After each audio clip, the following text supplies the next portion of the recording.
Hello friends. इस video में अभी मैं आरटीपी 26 के क्वेश्चंस कॉस्टिंग के करा रहा हूँ दोस्तों, सीए इंटर में। तो we will start with MCQs which is case study. आइए, जितना एग्जाम के लिए रिलेवेंट होगा ना, पहले उसी को ध्यान दीजिए। एक कंपनी है जो ट्रांसपोर्ट बिजनेस में है, ट्रक ऑपरेट करती है। इनका जो रूट है वो 120 किलोमीटर्स का है, वन वे 120 किलोमीटर्स। बाकी सब बातें बीच की ना बेटा कोई काम की नहीं दी हुई है। कंपनी का नाम इको ट्रांस है, उसके पास 24 ट्रांसपोर्ट व्हीकल्स है, ये बात इंपॉर्टेंट है। और बीच की पूरी डेटा कोई काम की नहीं है।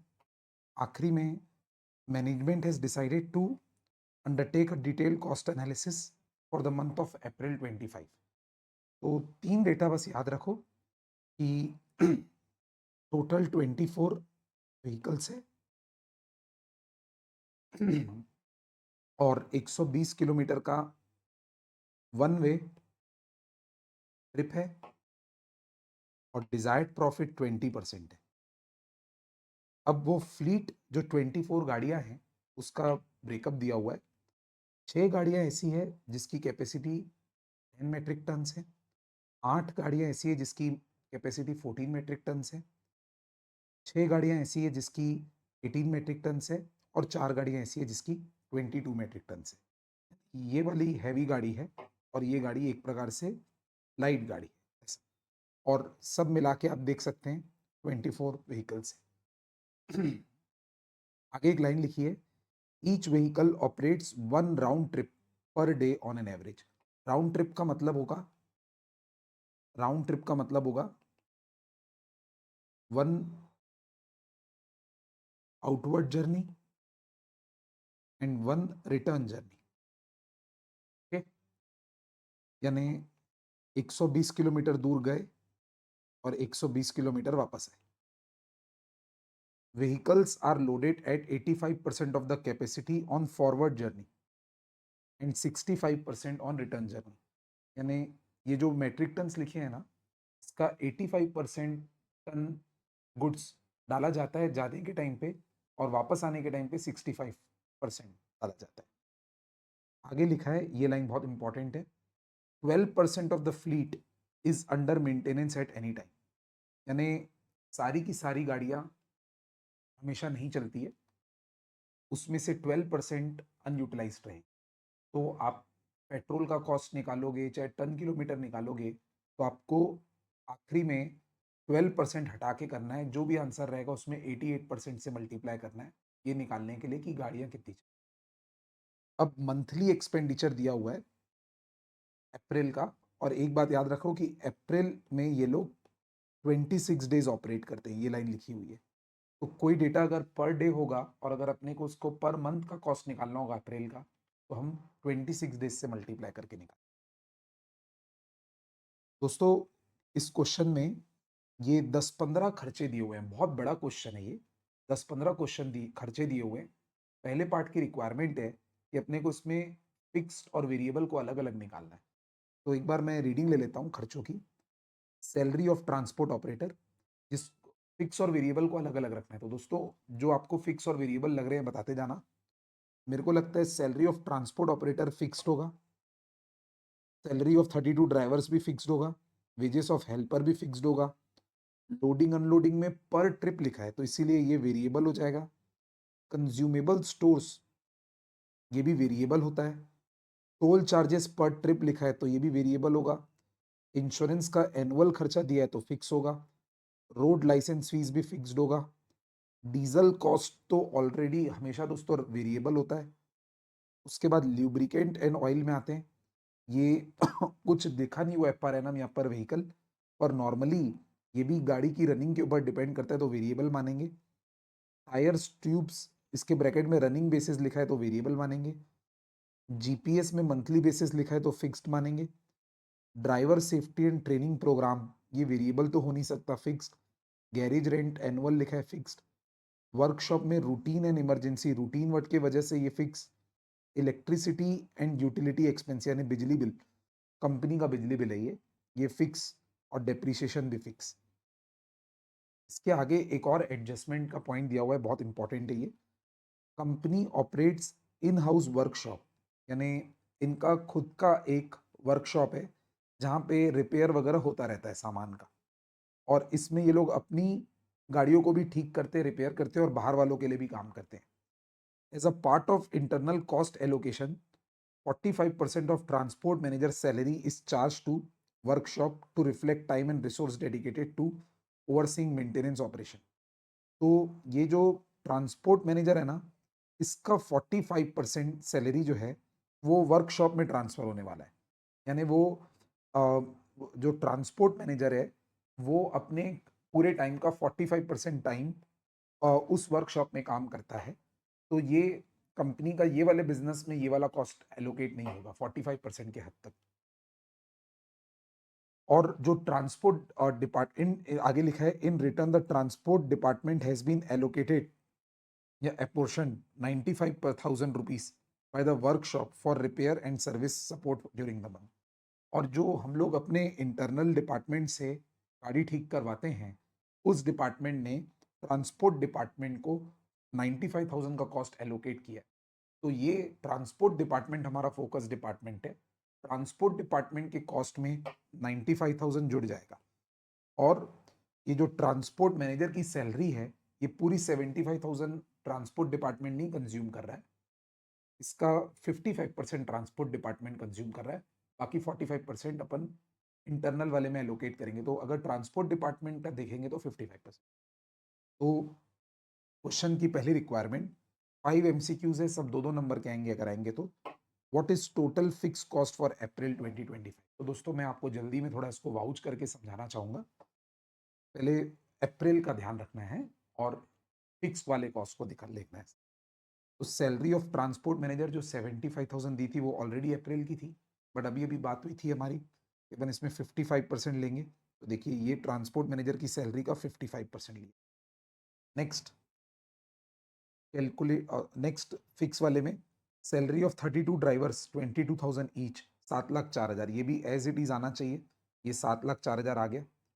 नेक्स्ट आइटम फिक्स वाले में वेजेस ऑफ 28 हेल्पर्स 364 आना चाहिए, मैं थोड़ा फास्ट बता रहा हूँ, ये वाला देखना, आपको टेबल में दिखा दूंगा आया होगा। और इंश्योरेंस 9,60,000 एनुअल लिखा है तो ये डिवाइडेड बाय 12 करना पड़ेगा। रोड लाइसेंस भी एनुअल लिखा है तो उसको डिवाइडेड बाय 12 करना पड़ेगा। कौन कौन सा बेटा, वेजेस ऑफ हेल्पर, इंश्योरेंस और लोड लाइसेंस फीस, आइए दिखा देता हूँ मैं आपको। हेल्पर आ गया और इंश्योरेंस डिवाइडेड बाय 12 हो गया और रोड वाला आ गया। जिस पे टिक लगाया हूँ ये आपको समझ में आ गए होंगे। इसके बाद और क्या क्या फिक्स सोचा था अपन ने, जीपीएस 2,000 पर व्हीकल लिखा है, तो अब व्हीकल्स कितनी थी बेटा, 24 थी, मंथली 2,000।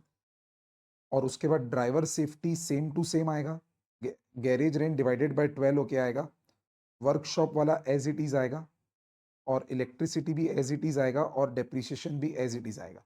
तो ये सब मिला लेते हैं फिगर्स, जीपीएस, ड्राइवर सेफ्टी, आइए दोस्तों, GPS same 2,000 into 24, driver safety as it is आया, electricity garage rent divided by 12 क्या है, और electricity and utility expense as it is आया है, डेप्रिसिएशन ऑन व्हीकल्स भी एज इट इज आया है।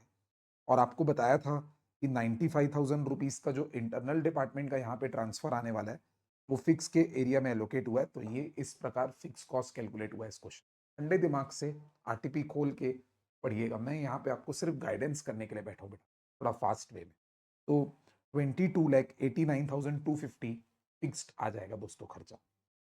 दूसरी रिक्वायरमेंट है क्वेश्चन की कि पूरे महीने का वेरिएबल कॉस्ट भी बताइए। तो दोस्तों जो जो खर्चे अभी फिक्स में आ गए उसको हटाते हैं, वेरिएबल की बात करते हैं। लोडिंग एंड अनलोडिंग चार्ज से शुरू कर रहा हूं, पर ट्रिप 950 है, पर ट्रिप। इसकी कैलकुलेशन कैसे होगी दिखा रहा हूं आपको।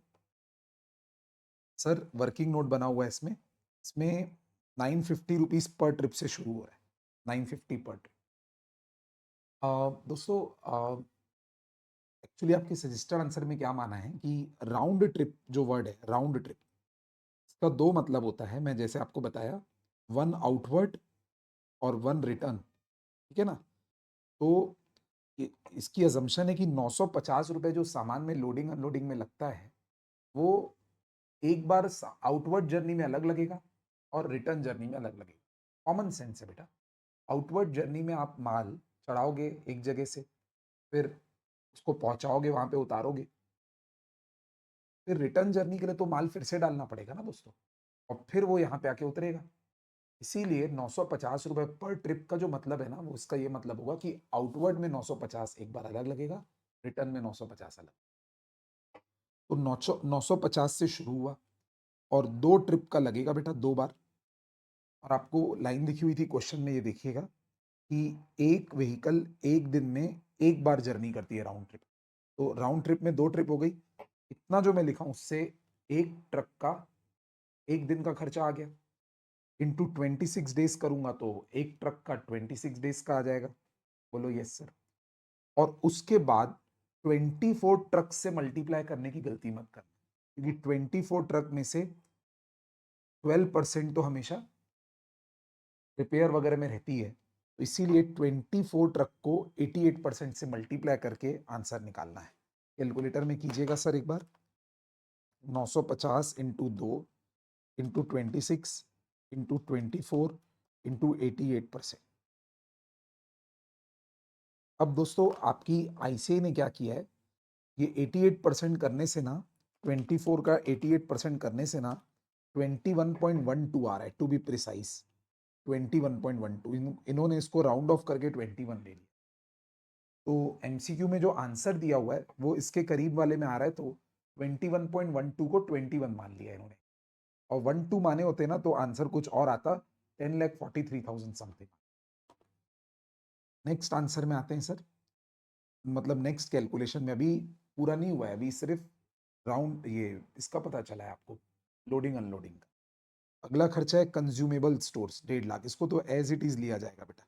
ये देखो, ये लोडिंग अनलोडिंग हो गया। कंज्यूमेबल देखो 1.5 लाख एज इट इज लिया गया, देख लीजिएगा ना बेटा स्क्रीन पे, ध्यान देखिए। नेक्स्ट आइटम है सर वेरिएबल में, और ये वाला toll charges 250 rupees per trip. बताइए इसका कैलकुलेशन कैसे करोगे। 250 इंटू 2, एक दिन में 2 बार आना जाने का, और उसके बाद फिर से 26 डेज का कितना, और उसके बाद फिर से 24 ट्रक्स का कितना, फिर उसका भी 88%। ये कैलकुलेशन देखते हैं, कैलकुलेशन देखते हैं टोल का। 250 रुपए लगेगा सिर्फ आउटवर्ड जर्नी का। फिर इंटू 2 इसलिए किया क्योंकि वापस 250 रुपए आने का लगेगा, और महीने में दिन होते हैं 26, इसलिए उससे मल्टीप्लाई किया। और नंबर ऑफ ट्रक्स को इन्होंने 24 का 88% करके ना 21.12 नहीं करके 21 ट्रक्स ले लिया। तो ये अप्रोच आप फाइनल कर लीजिए, 21.12 नहीं होगा, प्रैक्टिकली 21 होगा। आगे बढ़ते हैं सर जी। और नेक्स्ट खर्चा जो वेरिएबल पोर्शन का होगा, अभी अपन टोल चार्जेस तक पहुंचे। डीजल कॉस्ट पर व्हीकल 82 पर लीटर, सॉरी, डीजल कॉस्ट जब भी पर लीटर होता है तो उसको पर किलोमीटर में निकाल लेना चाहिए। तो 82 रुपीज देखकर आपकी गाड़ी 4.5 किलोमीटर चलती है, ये माइलेज दी हुई है। तो 82 अपॉन 4.5 किए, 82 रुपीज देकर 4.5 किलोमीटर गाड़ी चलती है, तो 18.22222 पर किलोमीटर खर्चा हो गया। अब इसको अपने को मल्टीप्लाई करना है नंबर ऑफ किलोमीटर से। आइए इसका कैलकुलेशन दिखाता हूं आपको। ये दोस्तों 82.2 रुपीज से 4.5 किलोमीटर को डिवाइड करने पर आपका 18.222 पर किलोमीटर आया था। और अब अपने को एक्चुअली फोकस करना है कि नंबर ऑफ किलोमीटर कितने रहे होंगे। तो कैलकुलेशन आपको इंडिपेंडेंटली करके दिखा रहा हूं। 120 किलोमीटर का एक ट्रिप था, उसको एक बार आउटवर्ड जर्नी गए 120 किलोमीटर, और एक बार 120 किलोमीटर वापस आए। ये इंटू 2 ट्रिप्स किया, यानी 2 वेज।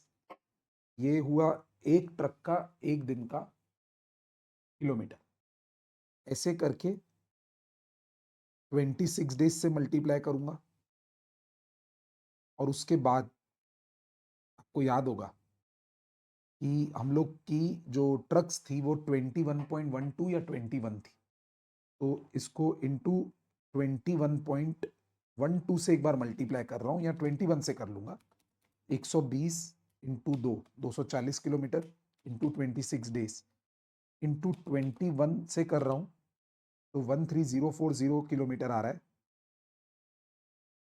फिर उसको मल्टीप्लाई कर रहा हूँ 18.22 रुपीज से पर किलोमीटर से, तो 223,87,840 आ रहा है। और अगर मैं इसको 21 से डिवाइड करके 21.12 से मल्टीप्लाई कर रहा हूँ ना, तो बुक वाले के बराबर आ रहा है। इस बार इन्होंने क्या किया है ना, ये 88% लिया है, यानी ट्रक्स जो यूज हुए ट्रक्स, उसका इन्होंने फिगर 21.12 लिया है एक्चुअली। ये 21.12 लेने से आ जाएगा आपका। आखिरी में इस फिगर को 18.22 से मल्टीप्लाई करना है। तो 21.12 लेने से आ रहा है, 21 लेने से ये नहीं आ रहा है। इन्होंने इस बार 21.12 ले लिया है।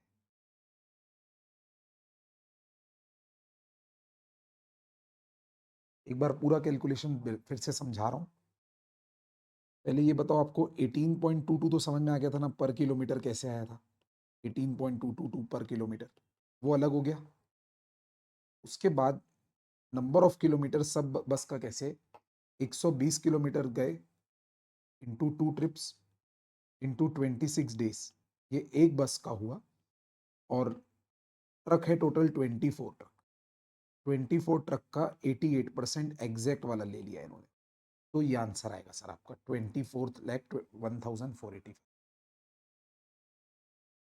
ये वाला फिगर हो गया सर आपका डीजल कॉस्ट। इसके बाद नेक्स्ट खर्चा है आपका, डीजल कॉस्ट के बाद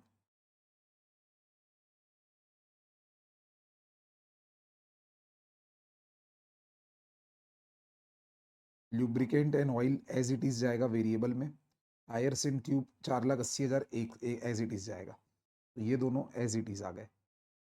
टोल चार्जेस में आपको समझा चुका हूँ, 2,73,000। इस प्रकार वेरिएबल कॉस्ट आएगा 44,71,885। दो पार्ट्स हो गए हमारे।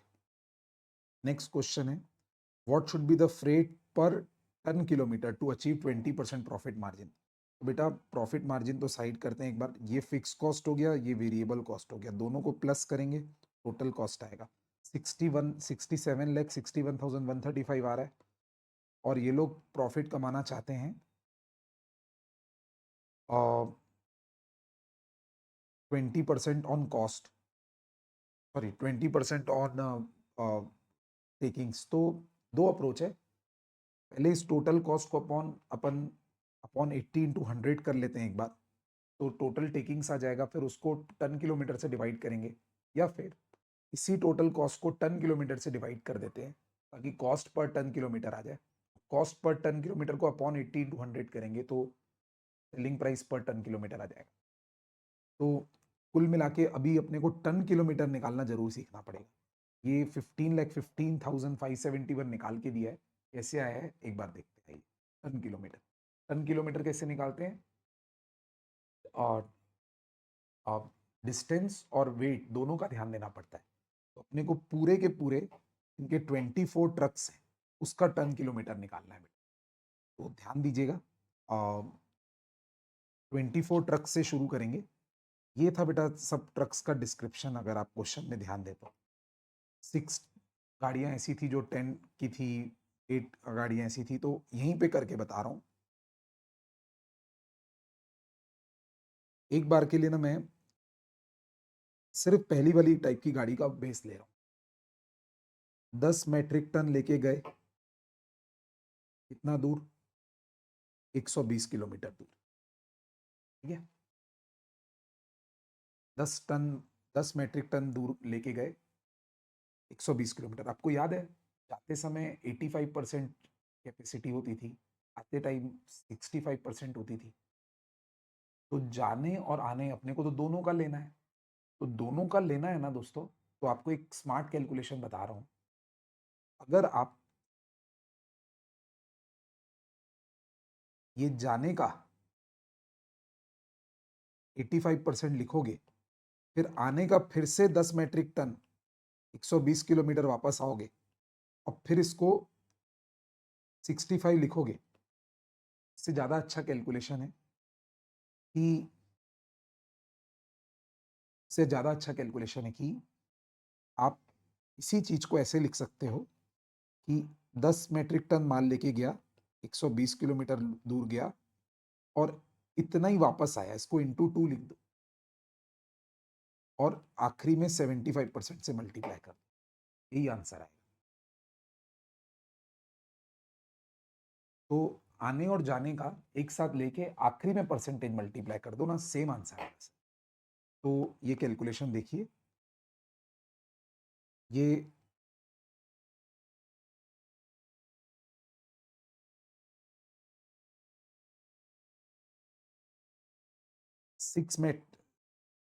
10 मेट्रिक टन माल लेके गए 6 गाड़ियां, 14 मेट्रिक टन माल लेके गई 8 गाड़ियां, 18 मेट्रिक टन माल लेके गई 6 गाड़ियां, 22 मेट्रिक टन माल लेके गई 4 गाड़ियां। ये जो कैलकुलेशन है इसको इंटू 2 कर देना चाहिए, इंटू 2 ये वाला, ताकि आने और जाने का दोनों का हो जाए और एक एवरेज 75% से मल्टीप्लाई कर देना चाहिए, एवरेज 75%।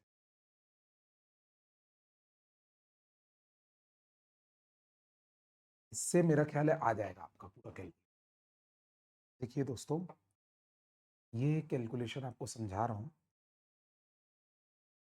6 गाड़ियां 10 मेट्रिक टन माल लेके गई, 8 गाड़ियां 14 मेट्रिक टन माल लेके गई, 6 गाड़ियां 18 मेट्रिक टन माल लेके गई और 4 गाड़ियां 22 मेट्रिक टन गाड़ी माल लेके गई। ये सब का जाने का 368 टन किलोमीटर हो गया, सिर्फ जाने का टन्स हो गया। सब गाड़ियां कितना टन माल लेके गई? 368 टन माल लेके गई जाने के टाइम। ठीक है बेटा, यही 368 टन ये लोग वापस भी लेके आएंगे, बट जाते समय 85% और आते समय 65%, तो ऑन एन एवरेज आना जाना दोनों टाइम 75% माल लेके गए। 368 टन लेके गए और 368 टन वापस लेके आए। सच ये नहीं है, 368 टन का 85% लेके गए और 368 टन का 65% वापस लेके आए, तो उसका एवरेज 75% कर दिए। अगर आपको ये एवरेज नहीं अच्छा लग रहा तो ये आप ऐसे भी देख सकते हैं कि 368 टन का 85% लेके गए प्लस 368 टन का 65% वापस लेके आए। ये हुआ कि टनेज कितना कैरी हुआ, राइट, आने जाने टाइम दोनों में। और इसका और इसका आंसर सेम आएगा, तो ये हुआ आपका एक टनेज। उसके बाद किलोमीटर कितने हैं? किलोमीटर है 120। उसके बाद ये टनेज पूरी 24 गाड़ियों का काउंट हो चुका है, तो गाड़ियों को 24 से मल्टीप्लाई करने की जरूरत नहीं है, ये एक दिन का है। उसके बाद आप इसको 26 डेज से मल्टीप्लाई करेंगे और ये 368 में पूरी 24 गाड़ियों का आ चुका है। तो अगर अपने को इसको, वो 12% गाड़ियां कम है ना, तो उसको 88% से मल्टीप्लाई करना। तो फाइनली ये कैलकुलेशन पे ध्यान दीजिए आप, ये जो मैं बॉक्स बनाऊंगा ना अभी रेड कलर का, उस पे ध्यान दीजिए। ये आएगा आपका एक महीने का टन किलोमीटर। कैलकुलेटर में करिएगा 368 into 2 into 75% into 120 kilometre into 26 days into 88%, तो ये फिगर आ जाएगा दोस्तों 15,15,570। This is the total tonne kilometre. और ये जो कॉस्ट आया था ना बेटा, इस कॉस्ट को इतने टन किलोमीटर से डिवाइड किया गया है और आपका फिर कॉस्ट पर टन किलोमीटर आया 4.461 और फिर उसमें प्रॉफिट एलिमेंट के लिए 4.461 को अपॉन 80 इंटू 100 किए तो 5.576 है। मेन कैलकुलेशन था टन किलोमीटर। ये दोस्तों नेक्स्ट केस सिनारियो डिस्कस करते हैं। ये कॉस्ट शीट टॉपिक का एडवांस क्वेश्चन है सर, कॉस्ट शीट टॉपिक का। ये रीडिंग लेते हैं। In order to provide employment opportunity in rural area of Madhya Pradesh, the state government decided to give interest-free loan to 30 crores to Khadi cloth industrialist. In return of these, the industrialists are expected to set up factory and produce Khadi cloth in the rural area. तो अभी कुल मिला के काम की बात इतनी पता चली कि 30 करोड़ रुपए का इंटरेस्ट फ्री लोन मिल सकता है। 30 करोड़ का लोन मिल सकता है interest free. The loan is refundable after 20 years in lump sum. सीधा एक साथ 30 करोड़ रुपए वापस करना है 20 साल बाद। The government kept a stipulation that 40% of the cloth produced shall be supplied to government at a nominal rate of 10 rupees per meter। Government बदले में क्या मांग रही है कि ये कंपनियां जो प्रोडक्शन करेगी टोटल प्रोडक्शन का 40% 10 रुपए पर मीटर के रेट से गवर्नमेंट को दिया जाए। This supply shall be use by the government for making uniform of class 4 employees of state government. Government इसको अपने एम्प्लॉइज को यूनिफॉर्म बनाने में यूज करेगी। Haryana cloth mill of Hisar took loan of 30 crore rupees and commenced business in Dindori, a rural district of Madhya Pradesh. तो एक company ने ये अवेल किया लोन और प्रोडक्शन शुरू किया। उसका प्रोडक्शन का डेटा आपके सामने है, थोड़ा ध्यान दीजिएगा बेटा। एक फाइनेंशियल ईयर में 23-24 में 40 लाख मीटर खादी क्लोथ बनाया उन्होंने। उसमें raw material cotton 1 crore 20 lakh का लग गया, 120 लाख का। वेजेस 180 लाख की लग गई। कैरिएज इनवर्ट 8 लाख का लग गया। Factory overhead 30% of prime cost दिया हुआ है। Office and administration overhead 20% of factory cost लिखा हुआ है। इसको बेटा QRAP वाला ए मानेंगे, यानी prime cost gross factory cost में जोड़ने वाला आइटम। डोनेशंस मिली 2 लाख रुपए की। फाइन्स एंड पेनाल्टी देनी पड़ी 5 लाख की। सेलिंग ओवरहेड लगा 169,52,000। अब ये डोनेशन का क्या ट्रीटमेंट करेंगे, फाइन पेनाल्टी का क्या करेंगे, वेरी इंपॉर्टेंट। आगे लिखा है the selling price to be charge from general public is to be fixed in such a way so as to earn a profit of 30% on total cost of sale and price should be in the multiple of 1 rupees, यानी round off में रहेगा price. Actual overhead incurred are as under, ये actual जो दिया है ना FOH AOH SOH ये सब बेटा कॉस्ट शीट में नहीं आता। कॉस्ट शीट में एब्जॉर्ब्ड वाला आता है।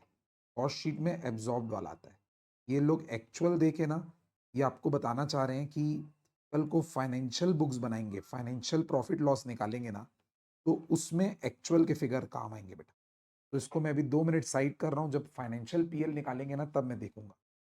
आगे बढ़ते हैं। The company has been requested to submit cost audit report to government detailing the production activities in the factory. As a part of the process the government has provided draft format containing key questions that must be addressed in the report. These questions are designed to ensure accurate। सच बता रहा हूँ पूरी line बेकार है बेटा, शुरू से लेके आखिरी तक यूजलेस लाइन, सिर्फ स्टूडेंट को कंफ्यूज करने के लिए। क्वेश्चन की रिक्वायरमेंट पहली, डिटरमाइन कॉस्ट ऑफ सेल्स पर मीटर ऑफ क्लोथ प्रोड्यूस। तो कॉस्ट ऑफ सेल्स वर्ड मतलब कॉस्ट शीट बनानी पड़ेगी सर। तो आइए कॉस्ट शीट का प्रोफॉर्मा देखते हैं कैसे होगा, वाउच करवा रहा हूँ।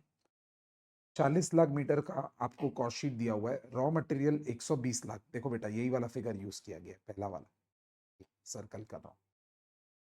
कैरिएज इनवर्ट 8 लाख दिया था, तो ये तो जोड़ना चाहिए ना दोस्तों इसी में। रॉ मटेरियल की कॉस्ट में कैरिएज इनवर्ट जोड़ा तो 128 लाख रॉ मटेरियल कॉस्ट हो गया। फिर डायरेक्ट वेजेस का कॉस्ट 180 लैक्स, इसको जोड़ा गया तो 308 लैक्स का प्राइम कॉस्ट हो गया। उसके बाद FOH जो एब्जॉर्ब्ड होने वाला है वो 30% ऑफ प्राइम कॉस्ट होगा। तो जब ऐसे एब्जॉर्ब प्राइम कॉस्ट का परसेंटेज निकाल रहे हैं मतलब ये एस्टिमेट बेसिस पर है, तो इसको एब्जॉर्ब बोलेंगे। FOH एब्जॉर्ब्ड हो जाएगा 308 लाख का 30% 92.4 लाख। ये आपका आ गया ग्रॉस फैक्ट्री कॉस्ट बोलो चाहे नेट फैक्ट्री कॉस्ट बोलो, एक ही बात है।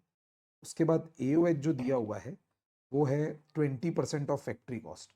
तो जब एब्जॉर्ब वाला AOH होता है ना बेटा, जो कोई एब्जॉर्ब वाला AOH वो हमेशा QRAP का A टाइप का होता है, AOH एब्जॉर्ब्ड।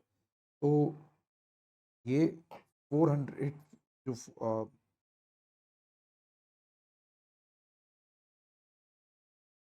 440,000 है, इसका 20% AOH एब्जॉर्ब्ड आ जाएगा 80.08 लाख।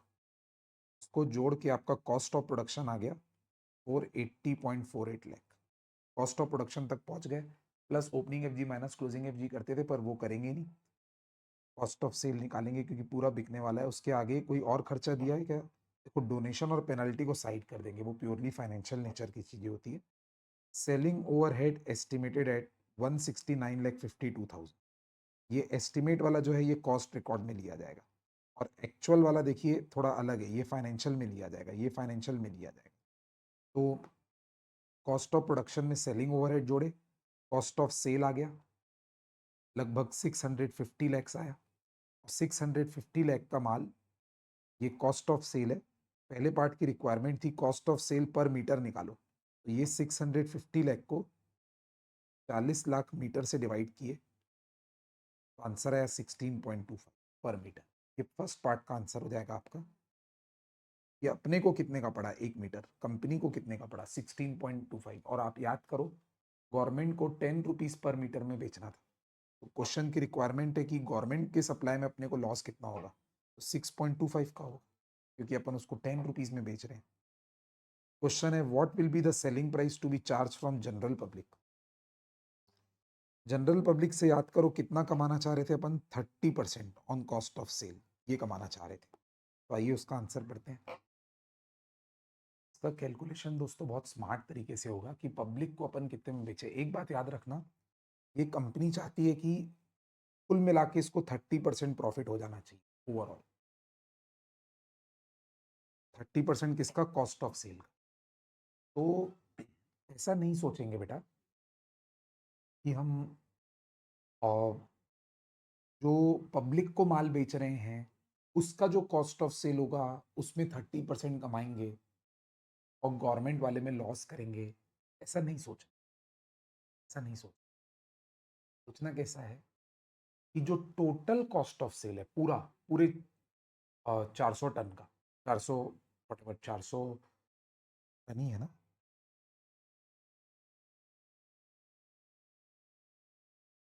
पूरे 40 टन का, 40 लाख मीटर लिखा है मतलब, पूरे 40 लाख मीटर, चलो पूरे 40 लाख मीटर का जो कॉस्ट ऑफ सेल है ना दोस्तों, उस पे 30% ये कंपनी कमाना चाहिए। ऐसा नहीं करना कि 40 लाख मीटर में 40%, 16 लाख मीटर गवर्नमेंट को बेच रहे हैं, वो तो लॉस में बेच रहे हैं। जो 24 लाख मीटर पब्लिक को बेचेंगे उसकी जो कॉस्ट ऑफ सेल होगी उस पर 30% कमाएंगे। ऐसा नहीं है। ऐसा करेंगे तो क्या होगा, 16 लाख मीटर लॉस में बिक गया और 24 लाख मीटर पे अपन ने 30% अर्न किया। ऐसा नहीं करना है। पूरे 40 लाख मीटर पर 30% अर्न करने का विजन है एक्चुअली। तो जो टोटल कॉस्ट ऑफ सेल आया था ना वो 650 लाख आया था 40 लाख मीटर का। इसमें डिजायर्ड प्रॉफिट होगा 30%, इसी का 30%। तो टोटल डिजायरेबल सेल हो जाएगी 845 लाख। 650 लाख की टोटल कॉस्ट लगी थी, उसका 30% प्रॉफिट अर्न करना चाहते हैं, तो 845 लाख रुपीज की टोटल सेल डिजायरेबल है। अब इस 845 लाख में से गवर्नमेंट को अपन 16 लाख मीटर माल बेचेंगे और वो 10 रुपीज में बेचेंगे, तो अपने को 160 लाख रुपए तो गवर्नमेंट से मिल जाएंगे। ये देखिए कैलकुलेशन, अपन सेल करना चाहते हैं 845 लाख की, उसमें से 160 लाख रुपीज अपने को गवर्नमेंट से मिल गए। तो अभी भी 685 लाख की सेल्स का कलेक्शन हमको चाहिए बाकी 24 लाख मीटर्स, यानी वो 24 लाख मीटर्स पर हमको 685 लाख मिलेंगे, तब जाके हमारा target sale amount 845 lakh achieve. In other words हम लोग इन विचारों को, पब्लिक वालों के ऊपर उस लॉस को थोप रहे हैं और वो पैसा उनसे निकालने की कोशिश कर रहे हैं। तो 685 लाख रुपीज चाहिए अपने को 24 लाख मीटर्स के पीछे। तो 685 लाख को 24 से डिवाइड करोगे ना, तो 28.54 का रेट रखना पड़ेगा, 28.54, और राउंड ऑफ करके अपर साइड में रखना है तो 29 में रखना पड़ेगा। गलत आंसर क्या होता वो बता रहा हूं। आपको लगता कि मेरा 16.25 कॉस्ट ऑफ सेल पर मीटर है, तो मैं 16.25 में 30% जोड़ देता हूँ, 21.125 आंसर आएगा। ये सेलिंग प्राइस रखता हूँ, ये नहीं रखेंगे। ये रखने से आप जो लॉस है जो गवर्नमेंट में कर रहे हो आप, वो रिकवर नहीं कर पाओगे। तो हमको वो लॉस भी इनसे ही रिकवर करना है। तो ओवरऑल सेल्स टारगेट जो अपन ने 845 लाख का सेट किया है वो हमको मिल ही जाना चाहिए। गवर्नमेंट वालों से बहुत कम मिला है तो बाकी इनसे वसूल। That's the calculation. आखिरी पार्ट क्या, फोर्थ पार्ट देखिए, what will be the rate of return on overall sales as per financial books. ये बहुत इंपॉर्टेंट क्वेश्चन। इसके लिए आपको फाइनेंशियल प्रॉफिट निकालना पड़ेगा। फाइनेंशियल प्रॉफिट को रेट ऑफ रिटर्न निकालने के लिए इन्वेस्टमेंट अमाउंट से डिवाइड करना पड़ेगा। ये बहुत इंटरेस्टिंग पार्ट है सर ये। तो फाइनेंशियल प्रॉफिट कैसे निकलेगा, तो अपन ने 29 रुपीज़ में 24 लाख टन माल बेचा और 10 रुपीज़ के रेट में 16 लाख टन माल बेचा। कुल मिला के 856 लाख रुपीज़ मिल गए। 845 लाख नहीं, 856 लाख, क्योंकि अपन ने हायर राउंडिंग ऑफ की वजह से महंगे में बेचा ना। उसके बाद रॉ मटेरियल का कॉस्ट 120 लाख था। कैरिएज इन्वर्ट का कॉस्ट 8 लाख था। ये एक एक अमाउंट आप पहचानते हैं।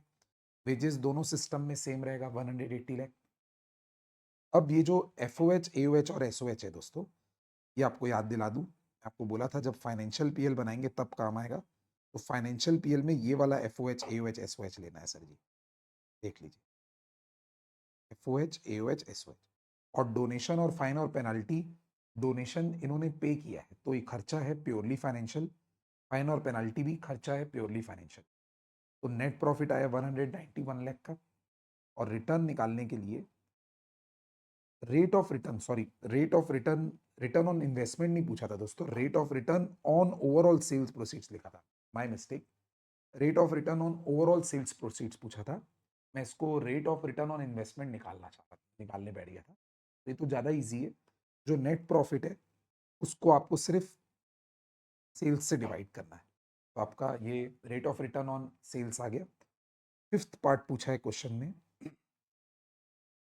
what will be the net profit in financial accounts from the factory if government fixed the price of the cloth to be sold to general public at 28।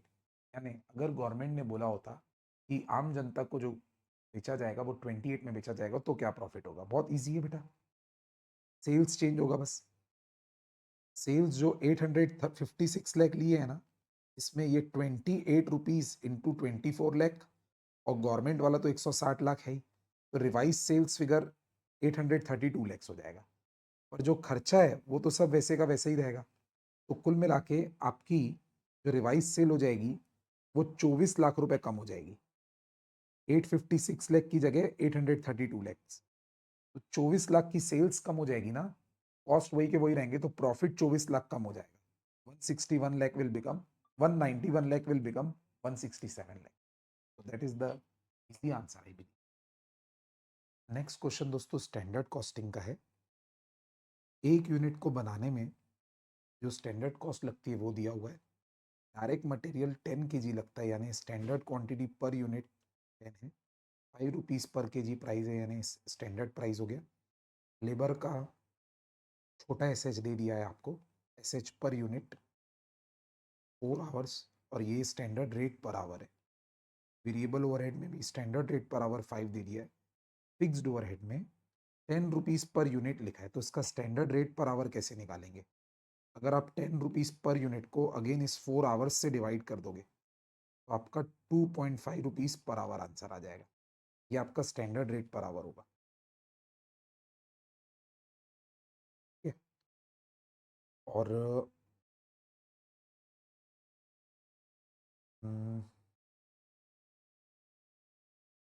दूसरे तरीका 2.5 पर आवर निकालने का, ये 5000 यूनिट इंटू 10 रुपीज़ करोगे तो 50,000 होगा, और उसको बजटेड आवर्स से डिवाइड करोगे ना तो 5000 इंटू 4 20,000 से डिवाइड करोगे तो भी 2.5 आएगा। पर मैं आपको शॉर्टकट तरीका बता दिया, फिक्स्ड ओवरहेड का एसआर पर आवर निकाल।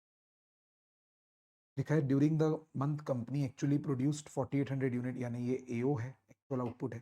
रिजल्ट्स क्या है, मटेरियल का कॉस्ट दिया हुआ है, लेबर दिया हुआ है, वेरिएबल ओवरहेड दिया हुआ है, फिक्स्ड ओवरहेड दिया हुआ है। तो 4 टाइप के वेरिएंस निकाले हुए हैं, अपने को बताना है इसमें से सही कौन सा है। यानी 4 में से 3 वेरिएंस गलत निकले हुए, एक जो सही होगा वो निकालना है। तो इन्होंने जो निकाला है उसी को चेक करते हैं। यूजेज वेरिएंस निकाला है इन्होंने।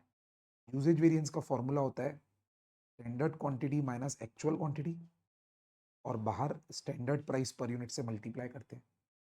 तो स्टैंडर्ड क्वांटिटी इस क्वेश्चन में होगी 10 इंटू 4800 यानी 48,000 और एक्चुअल क्वांटिटी है 49,000, स्टैंडर्ड प्राइस है 5, तो ये तो 5,000 एडवर्स आ रहा है, इन्होंने 5,000 फेवरेबल लिखा है, तो ये तो रॉन्ग हो जाएगा। रेबल रेट वेरिएंस का फॉर्मूला होता है standard rate per hour minus actual rate per hour into into actual hours. तो लेबर का स्टैंडर्ड रेट है 20 और लेबर का एक्चुअल रेट है 3,84,000 अपॉन 19,200, तो ये भी 20। तो बेटा ये वाला वेरिएंस तो जीरो आने वाला है क्योंकि दोनों 20-20 है, तो ये दोनों ऑप्शन गलत हो जाएंगे क्योंकि जीरो आने वाला है। तो बचा सिर्फ यही वाला जो सही आंसर आएगा, आप वेरीफाई। ऐसे ही एक और एमसीक्यू है। Manufacturing firm has produce 10,000 unit of standard product by incurring following expenses. एक 10,000 यूनिट को बनाने में मटेरियल इतने का लगा, लेबर इतने का लगा, प्रोडक्शन ओवरहेड इतने का लगा, ऑफिस ओवरहेड एब्जॉर्ब होने वाला है फैक्ट्री कॉस्ट का 20%। तो कॉस्ट शीट बहुत इजी है। ये 80,000 मटेरियल हो गया, 40,000 लेबर हो गया, प्रोडक्शन ओवरहेड 30% दिया है, फैक्ट्री कॉस्ट 1.5 लाख रुपए हो गया, और ऑफिस ओवरहेड जब एब्जॉर्ब रेट में दिया रहता है तो इसको क्यूआरएपी वाला ट्रीटमेंट देते हैं। तो फैक्ट्री कॉस्ट में जोड़ दिए 20%, तो आपका कॉस्ट ऑफ प्रोडक्शन आ गया 1,80,000 रुपए, कितने यूनिट्स का? 10,000 यूनिट। आगे देखिए क्या लिखा है क्वेश्चन में। Estimated selling and distribution overhead है 4 रुपीज पर यूनिट। तो ये कभी भी सोल्ड यूनिट्स पे लगता है बेटा, अभी थोड़ा सब्र करते हैं।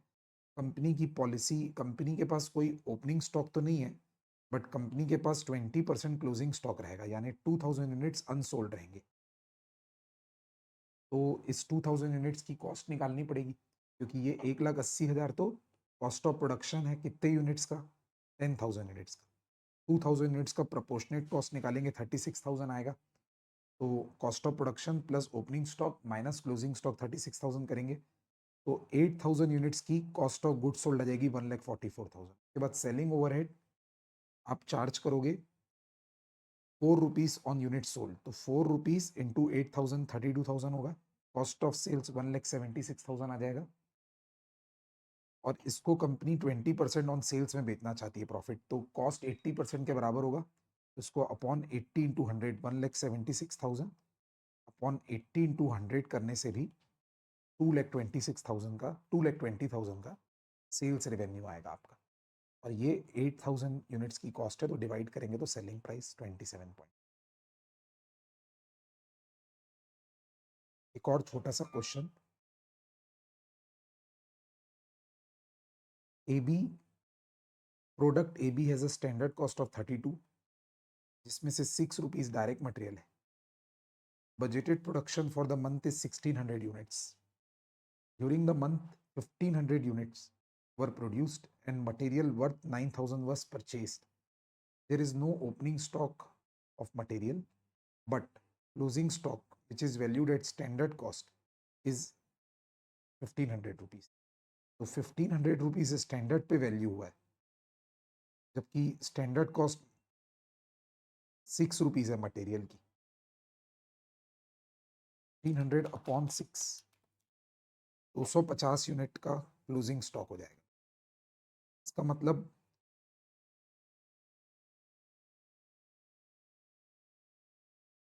मटेरियल 9,000 के परचेज हुए थे, 9,000 अपॉन 6, 1,500 यूनिट परचेज हुए थे।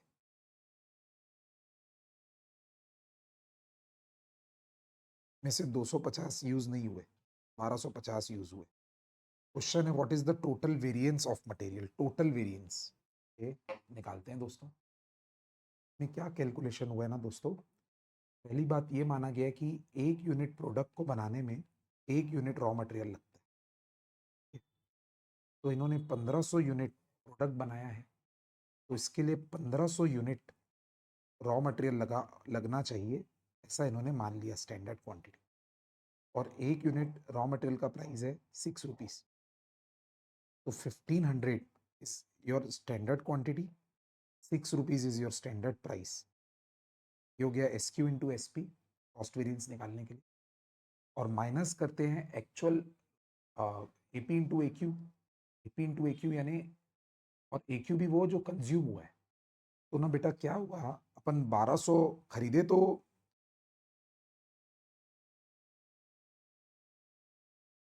1500 यूनिट थे या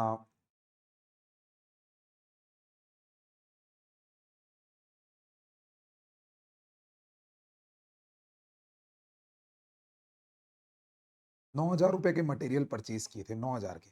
तो 9,000 में कितने के मटेरियल आए थे? 9,000 डिवाइडेड बाय 6 करेंगे तो 1500 यूनिट मटेरियल परचेज हुए थे। और उसके बाद 9,000 के जो परचेज किए थे उसमें से 1500 रुपए के मटेरियल बच गए। तो कंज्यूम कितने के हुए? 7500 के। इसीलिए स्टैंडर्ड कॉस्ट 9,000 और 1500 इंटू 6 और कंज्यूम्ड जो है वो 7500 है, इसलिए 1500 का फेवरेबल वेरिएंस। हेलो फ्रेंड्स, अपन ये आरटीपी को कंटिन्यू करते हैं। 6th क्वेश्चन पे ध्यान दे रहा हूँ, एमसीक्यू के। Rinki limited has two divisions, division A and B. देखो दोस्तों, प्रोडक्ट नहीं है, डिविजन्स है, A and B. A division, B division. Division A का टारगेट प्रॉफिट है 100 लाख। तो इस डिवीजन से कंपनी 100 लाख कमाना चाहती है profit. This division has a capacity to produce 20,000 units of product P, but only 15,000 units are produced and sold in the market at 3,000 rupees per unit. तो एक मिनट के लिए डिवीजन बी ए पे focus कीजिए। 20,000 units बनाने की capacity है, पर अभी तक 15,000 यूनिट्स ही बनाए हैं और उसको मार्केट में बेचते हैं 3,000 रुपीज पर यूनिट में। तो 3,000 पर यूनिट जो है वो सेलिंग प्राइस है पर यूनिट। अब ध्यान दीजिएगा, ए के पास 5,000 यूनिट अनयूटिलाइज थे। बी जो कि दूसरा डिवीजन है, it received an order for which P would be required as input. यानी जो पड़ोसी डिवीजन था बी, उसको प्रोडक्ट पी की जरूरत पड़ गई क्योंकि उसके लिए वो रॉ मटेरियल था। B approaches A for purchase ऑफ 5,000 यूनिट्स ऑफ पी। तो बी ने ए को बोला कि मुझको 5,000 यूनिट्स आप सप्लाई कीजिए। तो ए के तो मन में आया होगा ना दोस्तों कि उसके पास 20,000 की कैपेसिटी है, 15,000 वो मार्केट में बेच रहा है, तो 5,000 तो वो और बना के बेच सकता है without any fix cost. B को क्वेश्चन की requirement, what price should A charge from B per unit so as to meet the target profit. तो ए का टारगेट प्रॉफिट 100 लाख था, उसको अचीव करने के लिए ए को ये बचे हुए 5,000 यूनिट किस प्राइस पे सप्लाई करने चाहिए बी को, ये क्वेश्चन है। और ए का फिक्स कॉस्ट है 90 लाख और वेरिएबल कॉस्ट पर यूनिट है 2,000। 2 मिनट में एमसीक्यू में आंसर बताना है बेटा, तो मैं कैसे समझाऊंगा ध्यान दीजिएगा। जो 15,000 यूनिट इन्होंने बनाए हैं उसका सेलिंग प्राइस 3,000 रुपीज है और उसका वेरिएबल कॉस्ट पर यूनिट 2,000 है। तो उस पे कॉन्ट्रीब्यूशन पर यूनिट 1,000 रुपीज कमाए। 1,000 इंटू 150 यूनिट पर दोस्तों 150 लाख रुपए का अभी तक का कंट्रीब्यूशन अर्न हो चुका है, 150 लाख रुपए का। ठीक है, और इनका डिजायर्ड प्रॉफिट 100 लाख है। तो 100 लाख का डिजायर्ड प्रॉफिट है और 90 लाख का फिक्स कॉस्ट है। 90 लाख का फिक्स कॉस्ट है, तो इसका मतलब इनको टोटल 190 लाख रुपए का कंट्रीब्यूशन अर्न करना है। टोटल 190 लाख का। तो 190 लाख का अगर टोटल कंट्रीब्यूशन हम कर लेंगे ना, तो 100 लाख का प्रॉफिट आ जाएगा। तो 190 लाख के कंट्रीब्यूशन में से 150 लाख का कंट्रीब्यूशन तो कमा चुके शुरू के 15,000 यूनिट को ही बेच के। तो आखिरी के 5,000 यूनिट में ये कंपनी चाहेगी कि इनको बस 40 लाख का कंट्रीब्यूशन अर्न हो जाए तो काम हो जाएगा। तो उन 5,000 यूनिट का वेरिएबल कॉस्ट है 2,000 रुपए पर यूनिट, यानी 100 लाख ये हो गया। और डिजायर्ड कंट्रीब्यूशन होगा बेटा 40 लाख रुपए, यानी 100 लाख के वेरिएबल कॉस्ट के ऊपर 40 लाख का और कंट्रीब्यूशन अर्न करने से काम हो जाएगा। तो 140 लाख रुपए की सेलिंग प्राइस होनी चाहिए। 140 लाख रुपए की सेल वैल्यू होनी चाहिए उन 5,000 यूनिट की। 140 लाख अपॉन 5,000 करोगे तो 2,800 आंसर। ये मेरा तरीका था सोचने का, आप इस तरीके से भी देखेंगे जो इस इंस्टीट्यूट ने दिया है। तो next question sir, 7th question, ये बजटरी कंट्रोल का है, किया हुआ है हमारा। A company plans to produce 44,000 units of a product, ये फिनिश्ड गुड्स का प्रोडक्शन है। Company requires 4 units of raw material to produce 1 unit of finished goods. तो 44,000 प्रोडक्शन होगा, इंटू 4 करेंगे तो ये 1,76,000 तो रॉ मटेरियल कंजम्पशन हो जाएगा दोस्तों। Currently the company has 1 lakh units of raw material on hand, ये ओपनिंग स्टॉक है, और 1,10,000 का क्लोजिंग स्टॉक चाहते हैं ये लोग। तो प्लस क्लोजिंग स्टॉक करेंगे 1,10,000, माइनस ओपनिंग स्टॉक करेंगे सर 1,00,000, तो परचेज क्वांटिटी आ जाएगी आपकी 1,86,000। ये रहा सर आपका सिंपल। अब यहाँ पे बेटा डिस्क्रिप्टिव क्वेश्चंस चालू होंगे हर चैप्टर के, जो कि बहुत बड़े बड़े हैं। मटेरियल कॉस्ट का question, XYZ enterprises manufactures different types of beverages, यानी एक प्रकार से सॉफ्ट ड्रिंक।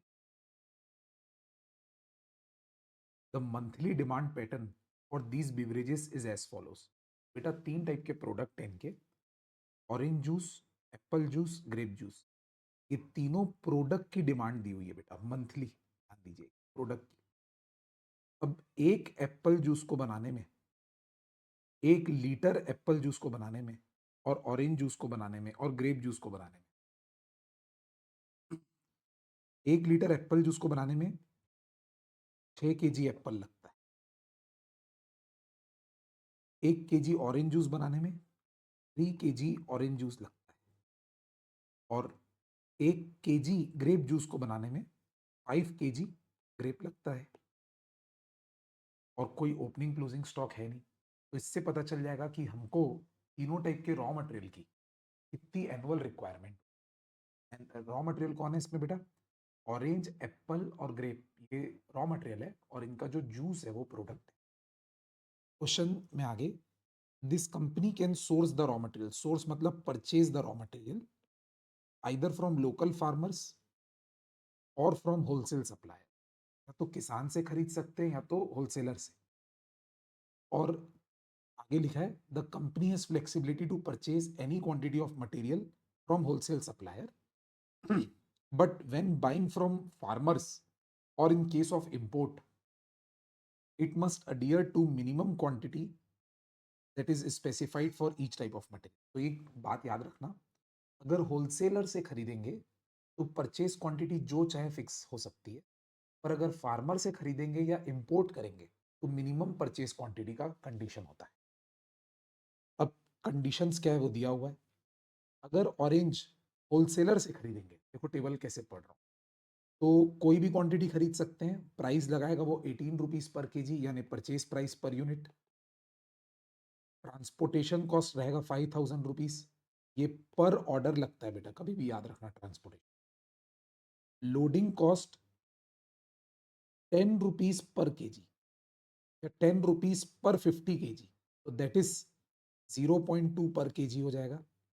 और अनलोडिंग कॉस्ट 2 रुपीज पर 50, इसका मतलब ये हो जाएगा 0.1। 2/50 करेंगे तो बेटा 2/50 करेंगे तो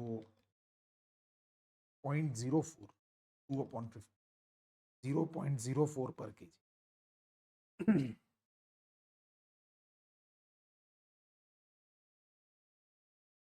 जब सिर्फ ऑरेंज में ही रही अभी 1 मिनट, और अगर हम लोग ऑरेंज फार्मर से खरीदेंगे, पोर्ट का ऑप्शन नहीं है इसमें, फार्मर से खरीदेंगे तो कम से कम 7,20,000 kg खरीदना पड़ेगा। प्राइस रहेगा 15 रुपए पर केजी। ट्रांसपोर्टेशन कॉस्ट 20,000 पर ऑर्डर रहेगा। सॉर्टिंग एंड पाइलिंग कॉस्ट 1,500 रुपए रहेगा, सॉर्टिंग एंड पाइलिंग। और उसके बाद लोडिंग अनलोडिंग का भी पर केजी 0.1 और 0.04।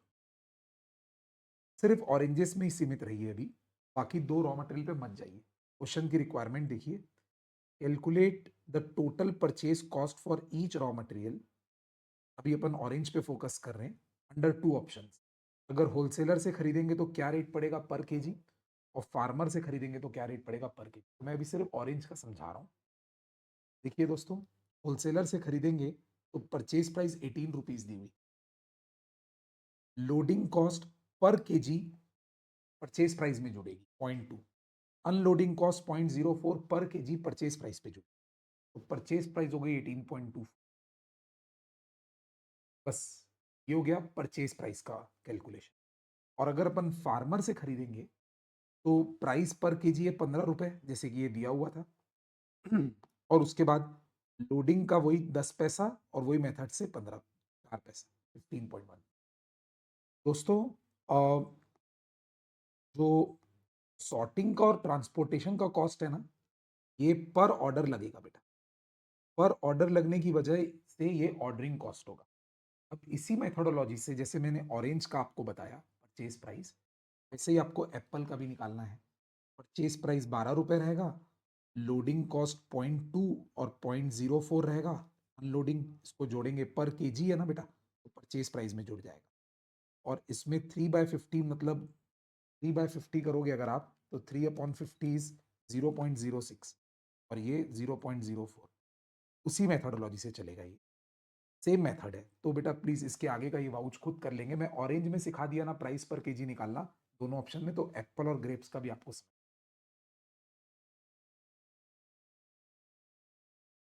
पर एक इंपॉर्टेंट कैलकुलेशन बेटा, जब ग्रेप्स का करोगे ना, तो ग्रेप्स में होलसेल के बाजू में इंपोर्ट का ऑप्शन है।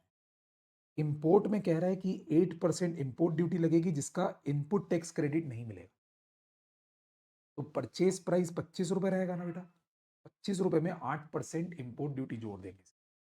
25 रुपए का 8% होता है 2 रुपए, तो परचेज प्राइस इफेक्टिवली 27 हो जाएगी। ये देखिए, ये 27।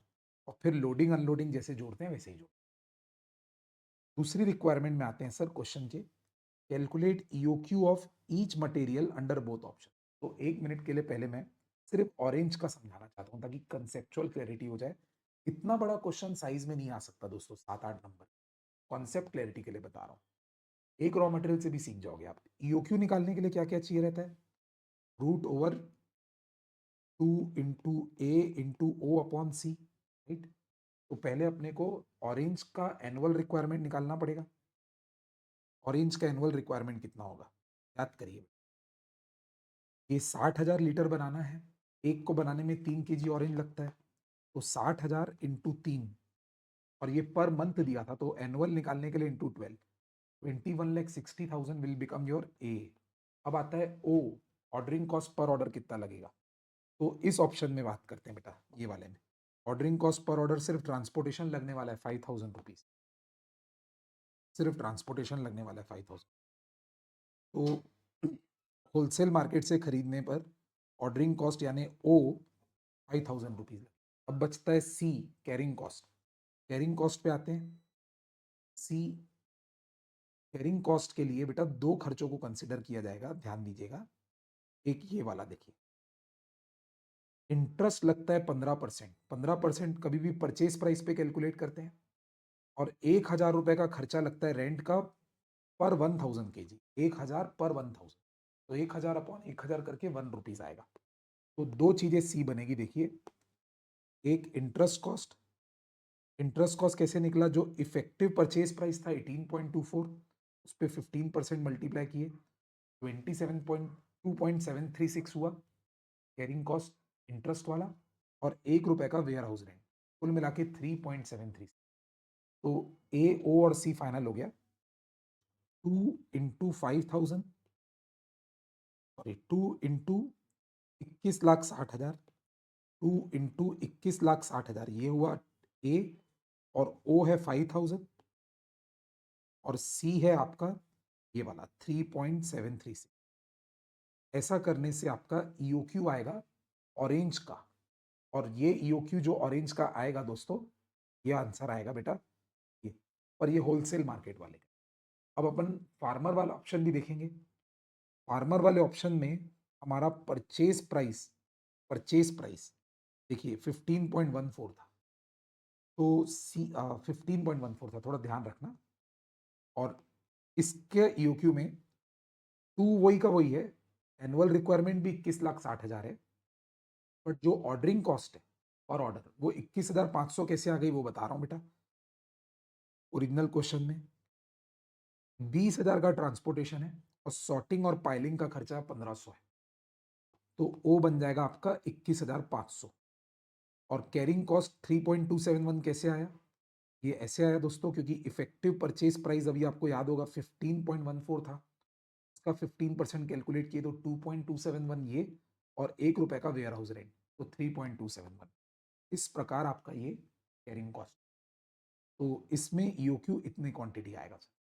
तो ये ऑरेंज का मैं आपको एक बेस लेके बता रहा हूँ, बाकी का सेम टू सेम मेथड से निकलेगा, कॉन्सेप्चुअल क्लैरिटी।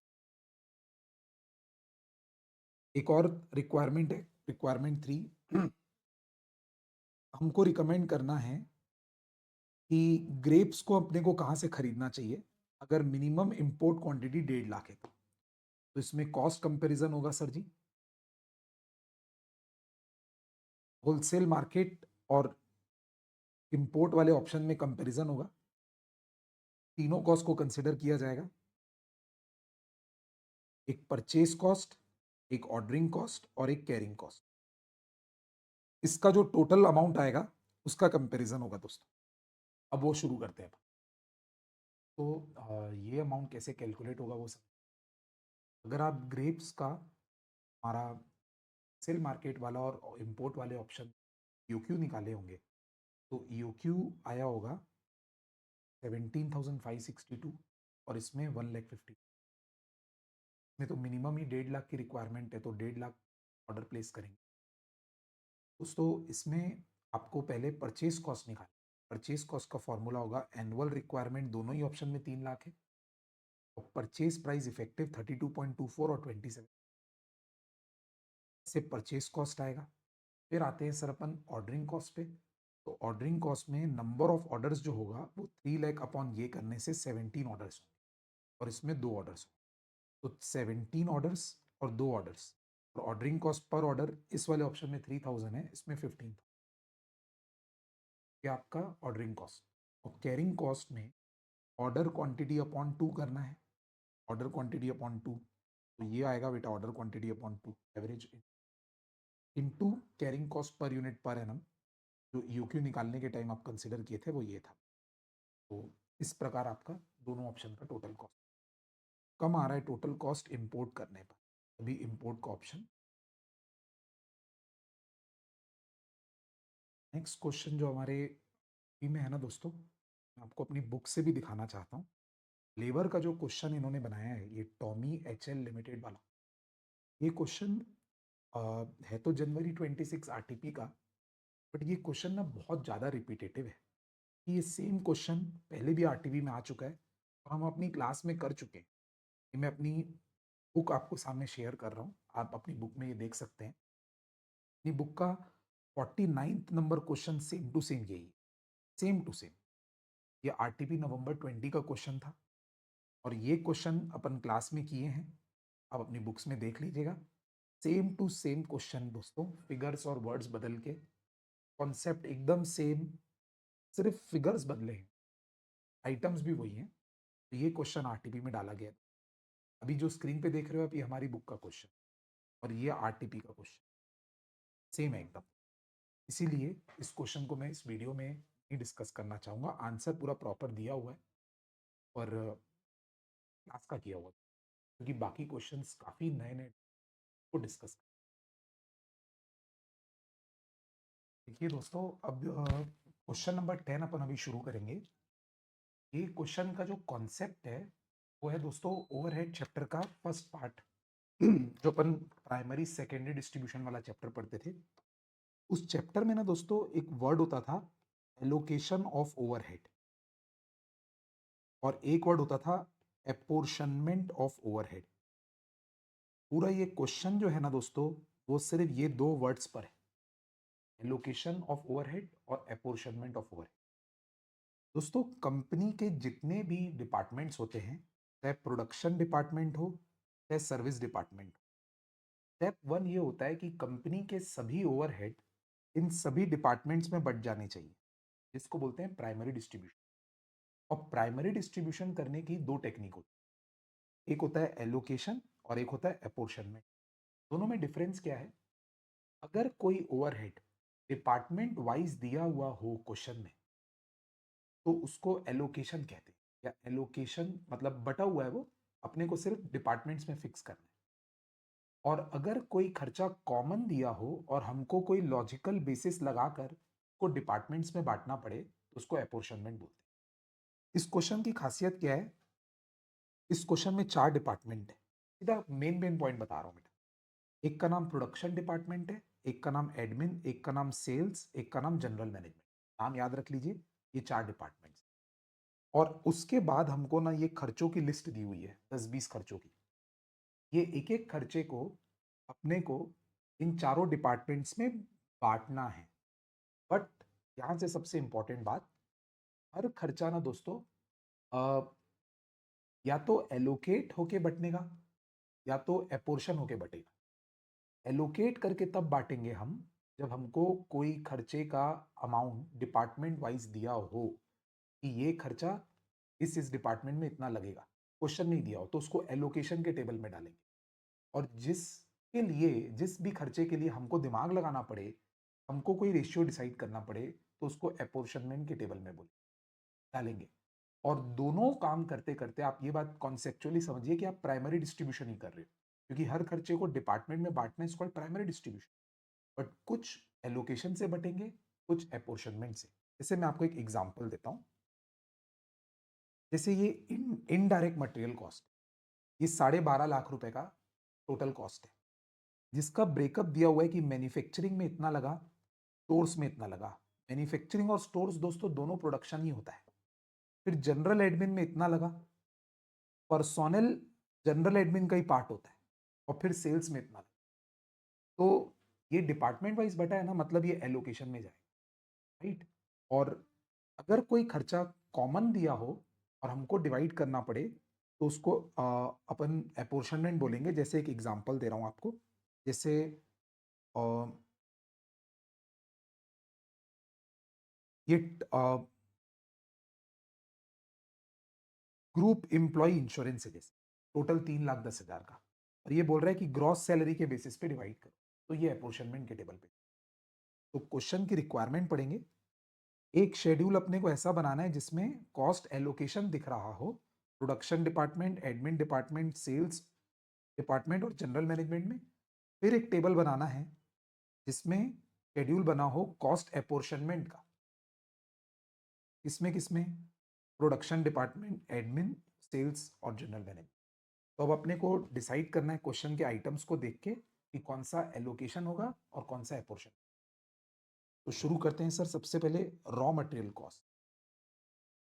रॉ मटेरियल के बाजू में लिखा है कि it will be consumed in the ratio of 3:4:3 into 3 products. तो ये कंपनी ना दोस्तों 3 प्रोडक्ट्स बनाती है। उसका नाम पहली पहली लाइन में लिखा हुआ है क्वेश्चन के। ये तीनों प्रोडक्ट का नाम है स्मार्ट कूल, पावर लाइट और इको ड्राई। तो वो तो बात की बात है, पर अभी डिपार्टमेंट में कौन से बटेगा? तो दोस्तों जो रॉ मटेरियल कॉस्ट होता है ना, वो एलोकेट होगा पूरा का पूरा प्रोडक्शन डिपार्टमेंट। अभी आप ये आंसर देखेंगे। हाँ हाँ हाँ। जी दोस्तों, तो पहला खर्चा था दोस्तों ये रॉ मटेरियल कॉस्ट को ना पूरा का पूरा प्रोडक्शन डिपार्टमेंट में एलोकेट करेंगे। मैं आपको वाउची करके समझा सकता हूँ। फिर बाद में ये प्रोडक्ट्स में बटेगा 3:4:3, वो अलग बात है। पर अभी प्राइमरी डिस्ट्रीब्यूशन में अपने को खर्चे को डिपार्टमेंट में, प्राइमरी डिस्ट्रीब्यूशन में पूरा प्रोडक्शन डिपार्टमेंट में। नेक्स्ट खर्चे का नाम है इनडायरेक्ट मटेरियल, 12.5 लाख रुपए। तो मैन्युफैक्चरिंग में 720 है, स्टोर्स में 25 है। ये दोनों के दोनों ना दोस्तों प्रोडक्शन में 720 और 25, इसीलिए 745 प्रोडक्शन में। और इसके अलावा और देखते हैं, जनरल एडमिनिस्ट्रेशन का 380 और पर्सोनल 95, ये दोनों एडमिन में आएंगे। जनरल एडमिन और पर्सोनल दोनों क्लब होके इसमें आएंगे दोस्तों, एडमिन में। तो 475। और आखिरी में एक दिया हुआ है सेल्स। सेल्स 30,000 है, वो सेलिंग इंडस्ट्री। और जनरल मैनेजमेंट में कुछ नहीं है। Next, salary and wages. अब इसमें सैलरी एंड वेजेस में टोटल अमाउंट है 420 लैक्स। इसमें से 160 लाख डायरेक्ट वेजेस है। तो जो 160 लाख डायरेक्ट वेजेस है ना, वो पूरा प्रोडक्शन डिपार्टमेंट में, पूरा ये एलोकेशन हो जाएगा। अब 420 लाख में से 160 लाख हटा दीजिए, तो बचा 260 लाख। जो बाकी 260 लाख है ना दोस्तों, वो वो एपोर्शन होगा सैलरी का। तो 260 लाख को एपोर्शन करने के लिए यहाँ पे एपोर्शनमेंट के टेबल में डालेंगे, एलोकेशन से हटा के 260 लाख, और इसको डिवाइड किया जाएगा। आपको देखिए सभी वर्कर्स की ना एवरेज सैलरी दी हुई है, एडिशनल इंफॉर्मेशन, ये वाला फिगर 630, 420, 350 और 280। इस रेशियो में जो बैलेंस सैलरी है वो डिवाइड होगी, बैलेंस सैलरी 260 लाख। तो पूरा 420 का बता दिया मैं आपको, 160 एलोकेट होगा और 260 एपोर्शन। नेक्स्ट खर्चे में आते हैं, रेंट एंड प्रॉपर्टी टैक्स 1,20,000 में से लिखा है कि 90,000 जो है वो वेयर हाउस रेंट है, ये पूरा प्रोडक्शन में एलोकेट हो जाए, पूरा प्रोडक्शन। बाकी जो 30,000 का प्रॉपर्टी टैक्स है ना, वो एपोर्शन होगा दोस्तों, वो फ्लोर एरिया के बेसिस पे एपोर्शन होगा। तो 90,000 को पहले एलोकेट किया गया, और पूरा का पूरा वेयर हाउस है। वेयर हाउस जो होता है दोस्तों, वो सेलिंग एंड डिस्ट्रीब्यूशन में काम आता है। सॉरी, मैं शायद वेयर हाउस डिस्ट्रीब्यूशन में काम आता है, तो सेलिंग एंड डिस्ट्रीब्यूशन डिपार्टमेंट। और जो बाकी 30,000 है ना, वो रेंट एपोर्शन होगा फ्लोर एरिया के बेसिस पे, फ्लोर एरिया एडिशनल इंफॉर्मेशन उस रेशियो में डिवाइड हुआ है। नेक्स्ट खर्चे पे, depreciation on non current asset 25 lakhs. इसका ब्रेकअप दिया हुआ है कि 25 लाख आया कहाँ से। 10.5 लाख जो है ना, वो फैक्ट्री बिल्डिंग का है, एसी का 2 लाख है, 12.5 लाख, और मशीनरी का 12.5। जो मशीनरी का 12.5 लाख है वो पूरा एलोकेट होगा इसमें, प्रोडक्शन डिपार्टमेंट। ध्यान दीजिए, जो मशीनरी का है, मशीनरी का 12.5 लाख पूरा प्रोडक्शन डिपार्टमेंट में एलोकेट हो। जो एसी का 2 लाख है, उसके लिए आप देखिए एडिशनल इंफॉर्मेशन में एसी टनेज दिया हुआ है, ये इस रेशियो में चारों डिपार्टमेंट में। अब बचा बिल्डिंग वाला डेप्रिसिएशन, जो कि है 10,50,000 रुपए। ये 10,50,000 की बात कर रहा हूं मैं। इसको अपन जो बिल्डिंग का डेप्रिशिएशन है वो चारों डिपार्टमेंट में बांटेंगे, फ्लोर एरिया के बेसिस में। एपोर्शन होगा ये, लोकेट नहीं, एपोर्शन। तो 10,50,000 जो बिल्डिंग का है वो फ्लोर एरिया में गया, और एसी वाला और मशीन वाला पूरा प्रोडक्शन। नेक्स्ट खर्चे पे आते हैं, पावर एंड फ्यूल 4,90,000। तो इसमें दिया हुआ है 470 मैन्युफैक्चरिंग में यानी प्रोडक्शन डिपार्टमेंट में एलोकेट होगा, और 20,000 डिलीवरी वैन में। तो डिपार्टमेंट वाइज दिया हुआ है, कोई बेसिस नहीं है, तो एलोकेट होगा बेटा, पावर एंड फ्यूल एलोकेट होगा, सीधा डिपार्टमेंट वाइज दिया। नेक्स्ट खर्चे पे आते हैं, मशीनरी इंश्योरेंस प्रीमियम। अब मशीनरी लिखा है दोस्तों, 5 लाख का अमाउंट है, तो ये तो प्योर एलोकेट होगा ना प्रोडक्शन डिपार्टमेंट में। देखिए 5 लाख पूरा प्रोडक्शन डिपार्टमेंट में एलो। Next item, group employ insurance 3,10,000 लिखा है, और ग्रॉस सैलरी के रेशियो में डिवाइड करना है क्या। तो ग्रॉस सैलरी आप देखेंगे, आपको नीचे दी हुई है, एपोर्शन होने वाला है ये रहा एपोर्शन के टेबल में। ग्रॉस सैलरी जो 9654 का रेशियो है, 630, 420, 350 और 280, उसी रेशियो में। नेक्स्ट आइटम पे आ रहा हूँ, प्रिंटिंग स्टेशनरी 8,20,000। अब देखिए मैन्युफैक्चरिंग वाला ये डिपार्टमेंट वाइज दिया तो एलोकेट होगा। मैन्युफैक्चरिंग में 21,000 जाएगा यानी प्रोडक्शन में, फाइनेंस एडमिन में जाएगा, लीगल भी एडमिन में जाएगा, और सीएस में जाएगा। तो एलोकेट हो रहा है देखो 21, और एडमिन में वो दोनों चले जाएंगे सर, फाइनेंस और लीगल। और उसके बाद आखिरी वाला जो सेल्स का था वो इसमें आया, जनरल मैनेजमेंट में कुछ नहीं। नेक्स्ट आइटम है sir audit fees. Audit fees 1 lakh, audit fees next item है, ये स्टैट्यूटरी और इंटरनल ऑडिट सिर्फ इतना ही कमेंट लिखा है, ये जनरल मैनेजमेंट में एलोकेट हो, ना सेल्स है, ना ऑफिस ओवरहेड है, ना ये मार्केट, ना ये प्रोडक्शन है, ये जनरल मैनेजमेंट में आएगा। वेरी इंपॉर्टेंट, कुछ कुछ यूनिक आइटम्स भी एलोकेट होगा। Next item, electricity expense. तो 4 लाख का खर्चा है और मीटर्ड यूज सबका दिया हुआ है। 5600 प्रोडक्शन, एडमिन का 10,000 यूनिट्स, सेल्स का 4000 यूनिट और जनरल मैनेजमेंट का 1600। तो इसके रेशियो में बटेगा, इसलिए इसको अपोर्शनमेंट में डालेंगे, लोकेशन में नहीं, क्योंकि यूनिट्स को रेशियो बना रहे हैं। तो अपोर्शनमेंट के टेबल में जाएगा ये, यूनिट्स के ratio. Next item, telephone and mobile, 4,95,000 rupees दिया हुआ है। और देखिए दोस्तों, रुपीज वाइज ही सब में बटा हुआ है। तो ये प्रोडक्शन में जाएगा। पर्सोनल जो होता है वो एडमिन का पार्ट होता है, जनरल मैनेजमेंट लास्ट में जाएगा, सेल्स लास्ट में जाएगा और कस्टमर सपोर्ट भी सेल्स के साथ आएगा। तो ये एलोकेशन में जाएगा क्योंकि अमाउंट ही डायरेक्ट दिया हुआ है, एलोकेशन में जाएगा, अपोर्शनमेंट में नहीं। तो ये टेलीफोन मोबाइल 4,95 टोटल है, आप फिगर्स मिला लीजिएगा। उसके बाद ट्रैवलिंग एक्सपेंस है 24 लाख, अमाउंट वाइज बटा हुआ है प्रोडक्शन, जनरल मैनेजमेंट और इसमें, तो ये एलोकेट होगा सर, एलोकेट, क्योंकि अमाउंट वाइज बटा हुआ है। मील कूपन सब्सिडी, बहुत अच्छा पॉइंट है ये, 2,25,000 टोटल है। इसमें 3,000 रुपीज पर एम्प्लॉय लिखा हुआ है। तो नंबर ऑफ एम्प्लॉय आपको ना, देखो बेटा, एडिशनल इंफॉर्मेशन के पहले पॉइंट में दिया हुआ है। तो 3,000 से मल्टीप्लाई करते जाइएगा। अगर आप 3,000 से मल्टीप्लाई करेंगे ना, तो आपका तीनों डिपार्टमेंट का तो आ जाएगा, पर वो 225 के बराबर नहीं होगा, कुछ अमाउंट कम रहेगा। तो जितना अमाउंट छूटेगा ना, वो आपके जनरल मैनेजमेंट में चला बैलेंसिंग फिगर।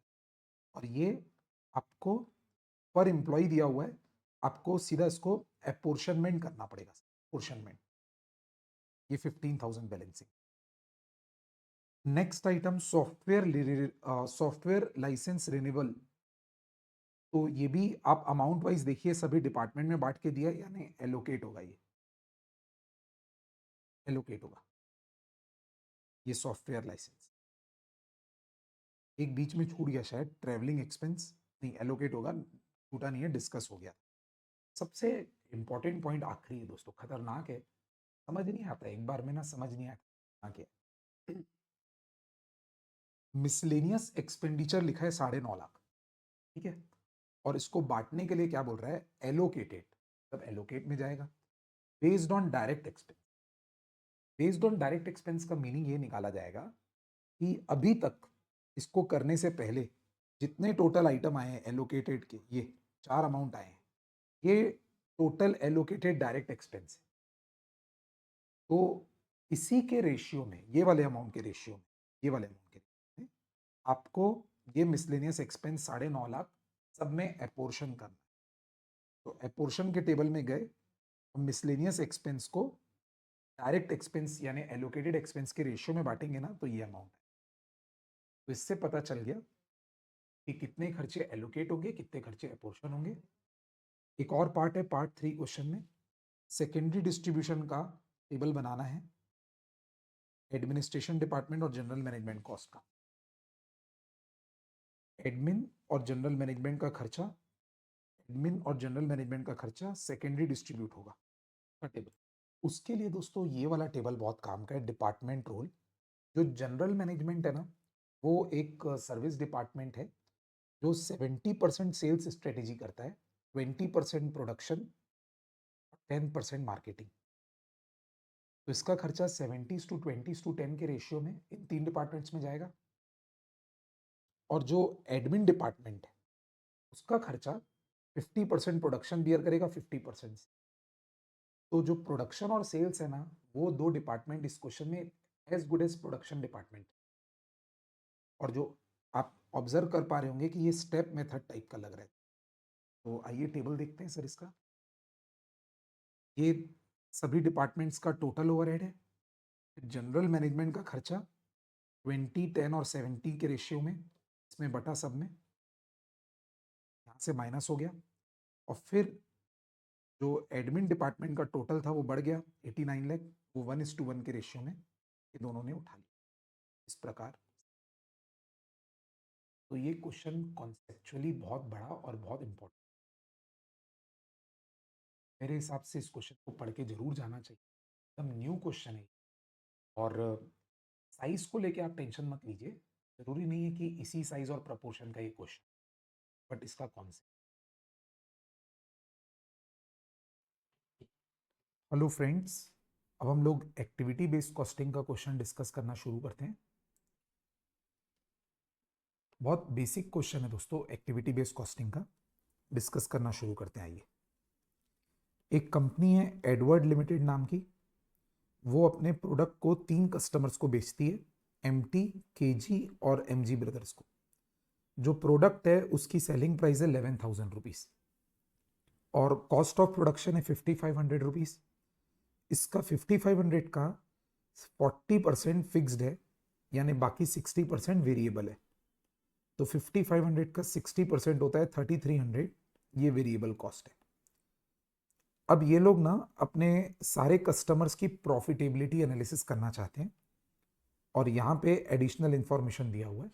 ये ओवरहेड का एक प्रकार से कॉस्ट ड्राइवर रेट निकाल के दिया हुआ है। Delivery cost 200 rupees per kilometre, emergency delivery cost 21,000 rupees per delivery, order processing cost 6,000 per order, specific discount and sales commission as per negotiation, इसको भी एक एक्टिविटी कॉस्ट मानिएगा। डिस्काउंट को इस बार कॉस्ट में माइनस करेंगे, सेलिंग प्राइस में नहीं, मतलब कॉस्ट में ऐड करेंगे ओवरहेड मानते हुए। Product advertisement cost, actual cost दिया हुआ है नीचे सारा। तीनों प्रोडक्ट की सेल क्वांटिटी दी हुई है, तीनों प्रोडक्ट में कितने किलोमीटर डिलीवरी में लगे वो दिए हुए हैं, number of emergency deliveries, number of orders दिए, specific discount as a percentage of sales revenue, तो जो सेल्स अमाउंट होगा ग्रॉस सेल्स अमाउंट, उसका इतना इतना परसेंट डिस्काउंट अमाउंट आ जाएगा। और वैसे ही उतने ही सेल्स अमाउंट का, ग्रॉस सेल अमाउंट का सेल्स कमीशन परसेंटेज दिया हुआ है, 15, 10 और 5%। एडवर्टीजमेंट कॉस्ट स्पेसिफिकली दी हुई है दोस्तों। अपने को सभी कस्टमर्स का प्रॉफिटेबिलिटी निकालना है। प्रॉफिटेबिलिटी निकालने का मतलब है कि प्रॉफिट निकाल के उसको सेल्स से डिवाइड करेंगे ताकि प्रॉफिट परसेंटेज आ जाए। सिंपल क्वेश्चन है। तो शुरू करेंगे सेल्स स्टेटमेंट से। सेल्स कैसे निकलेगा दोस्तों? सेल्स निकलेगा, ये सेल क्वांटिटी ले लीजिएगा 2,000, 1,000 और 800, और रिस्पेक्टिव सेलिंग प्राइस सब में 11,000 लेंगे बेटा। तो 11,000 को मल्टीप्लाई करेंगे, 11,000 को, ये सेल क्वांटिटी है, ये तीनों को इंटू 11,000 किया गया है पर यूनिट, तो ये सेल्स रेवेन्यू आ गई आपकी। इसके बाद वेरिएबल कॉस्ट माइनस किया गया है पहले, वेरिएबल कॉस्ट जो कि 3,300 था। तो वेरिएबल कॉस्ट में आपका ये सेल क्वांटिटी इंटू 3,300, ये सेल क्वांटिटी इंटू 3,300, 3,300 रुपीज से वैल्यूएशन करके वेरिएबल कॉस्ट है। तो सेल्स माइनस वेरिएबल कॉस्ट करके कंट्रीब्यूशन आ गया। अब ओवरहेड्स चालू होंगे। ओवरहेड्स, ओवरहेड में एक एक करके यहां से शुरू करते हैं। Delivery cost 200 rupees per kilometre है, तो 200 इंटू 1,000 इंटू 800 और इंटू 900 किया गया है। ये देखिए बेटा, जो भी नंबर ऑफ किलोमीटर है उसको 200 से मल्टीप्लाई किया गया। नेक्स्ट खर्चा है emergency delivery cost, 21,000 rupees per delivery दिया हुआ है।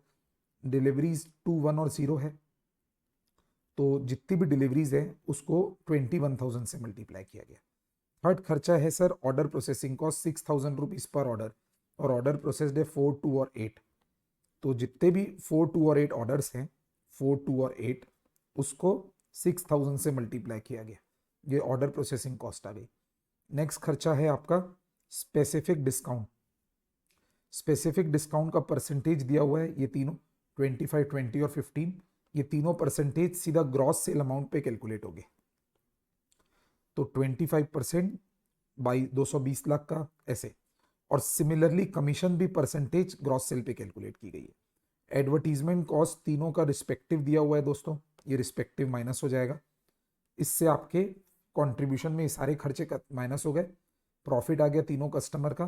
प्रॉफिटेबिलिटी निकालने के लिए इस प्रॉफिट के अमाउंट को, रिस्पेक्टिव कस्टमर के प्रॉफिट के अमाउंट को उसकी सेल्स से डिवाइड करेंगे।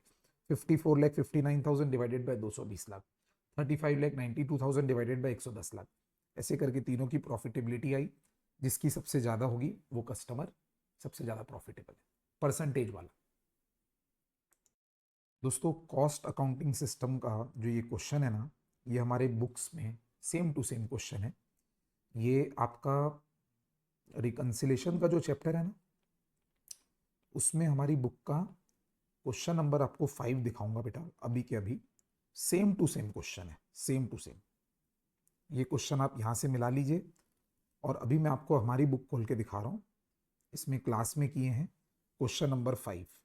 ये कॉस्ट अकाउंटिंग सिस्टम के नोट्स हैं हमारे, इसमें क्वेश्चन नंबर 5 अगर आप खोलेंगे ना, ये क्लास में किया हुआ है, ये क्वेश्चन सेम टू सेम बनावट है बेटा। तो ये क्वेश्चन को मैं यहाँ नहीं उठाऊंगा, आप क्लास का क्वेश्चन नंबर 5 उठा सकते हैं, या क्वेश्चन नंबर 14 भी हमारी बुक का है, सेम यही है।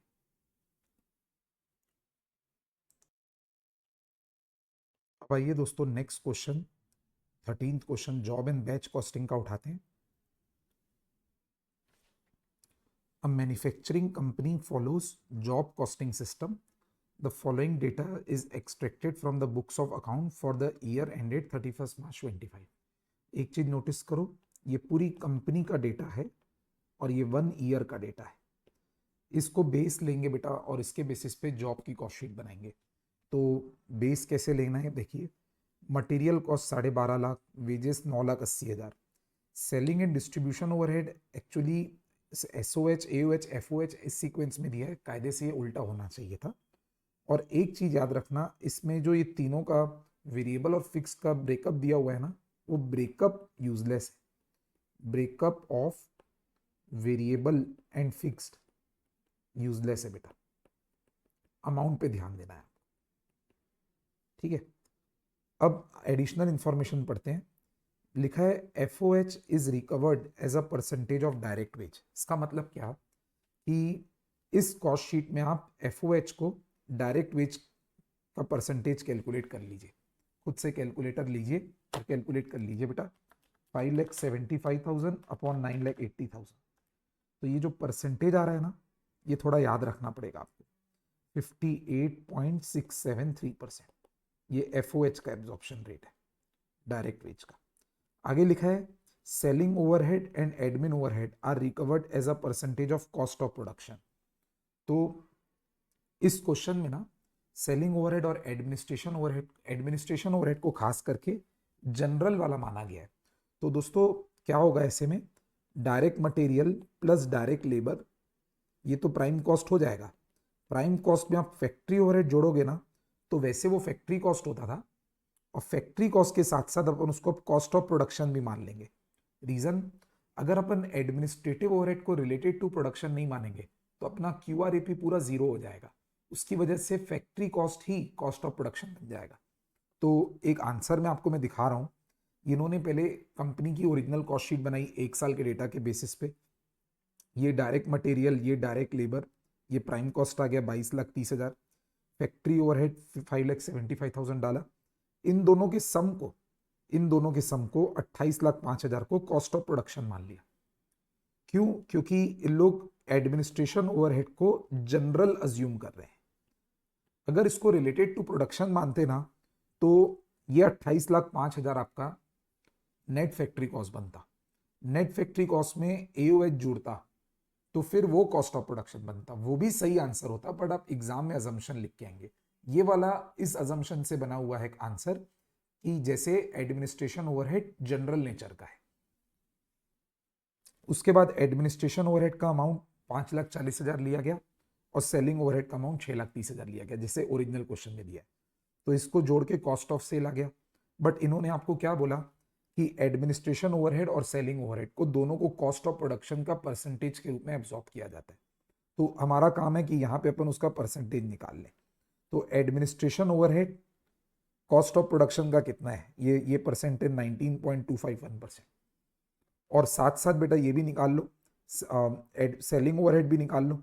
Selling overhead as a percentage of cost of production, ये हो रहा है 6,30,000 डिवाइडेड बाय 28,05,000, ये हो रहा है सर 22.459%, ठीक है।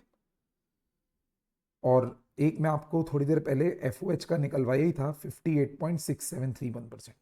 एफओएच का 58.6731%। अब आगे बढ़ते हैं।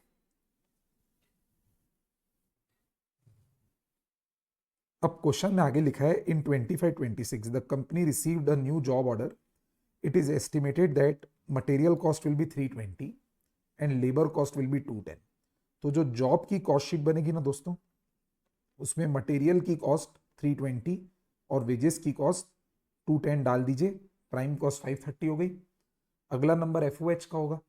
एफओएच के बारे में कुछ करेक्शन दिया हुआ है क्या? देखो बेटा, यहाँ पे एडिशनल इंफॉर्मेशन में एक बात लिखी है, FOH have decrease by 10% due to efficiency improvement.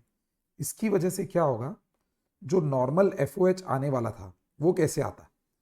Normal FOH अगर ये लाइन नहीं लिखी होती तो आप इस 2,10,000 का 58.61 लेने ही वाले थे लेबर का। वो जो लेने वाले थे वही आप लो, उस अमाउंट में बस 10% घटा देना, क्योंकि एडिशनल इंफॉर्मेशन में लिखा है कि 10% डिक्रीज होगा। 10% डिक्रीज कहां से होगा? जितना अदरवाइज लेते उसमें 10% रिड्यूस होगा। तो 2,10,000 का 58.6731% हम लोग नॉर्मली लेते ही 123,213 आ रहा है, उसमें आप 10% कम कर दीजिए तो 1,10,892 के आसपास आ जाएगा। तो ये एफओएच जोड़ना है बेटा आपको। तो ये जोड़ के आपका कॉस्ट ऑफ प्रोडक्शन हो गया। कॉस्ट ऑफ प्रोडक्शन आ गया तो अपना एओएच और एसओएच भी आ सकता है। अगर एओएच एसओएच के बारे में कोई एडिशनल इंफॉर्मेशन नहीं होगी तो अपन यही वाले परसेंटेज को यूज कर देंगे।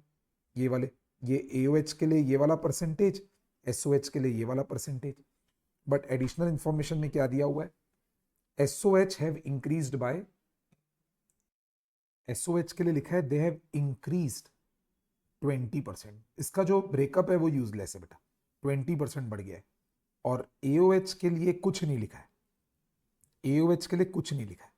तो एओएच का जो परसेंटेज है 19.251% वही रहेगा। तो एओएच लेने के टाइम पे बिल्कुल दिमाग नहीं लगाएंगे, ये एओएच लेना है आपको तो कॉस्ट ऑफ प्रोडक्शन का लेंगे 19.251%, देखिए ये ले लिया।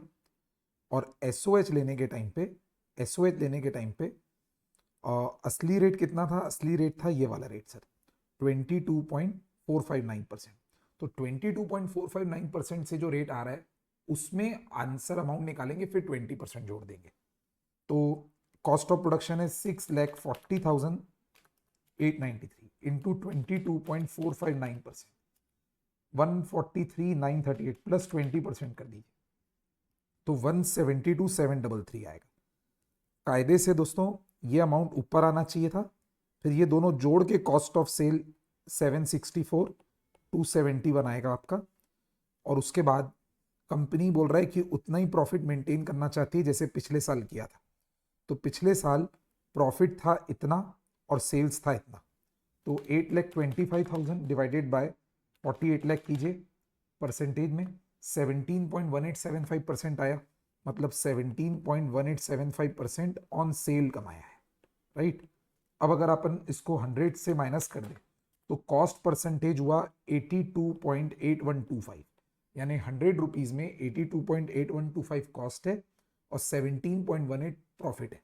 तो अपना जो टोटल कॉस्ट आया है वो ये 764,271 आया है।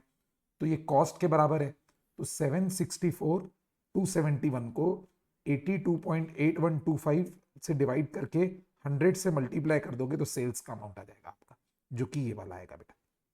Okay, so this was a easy question I guess. आगे बढ़ते हैं सर जी। प्रोसेस कॉस्टिंग का भी क्वेश्चन दोस्तों बहुत बेसिक क्वेश्चन है, आइए एक बार पढ़ते हैं।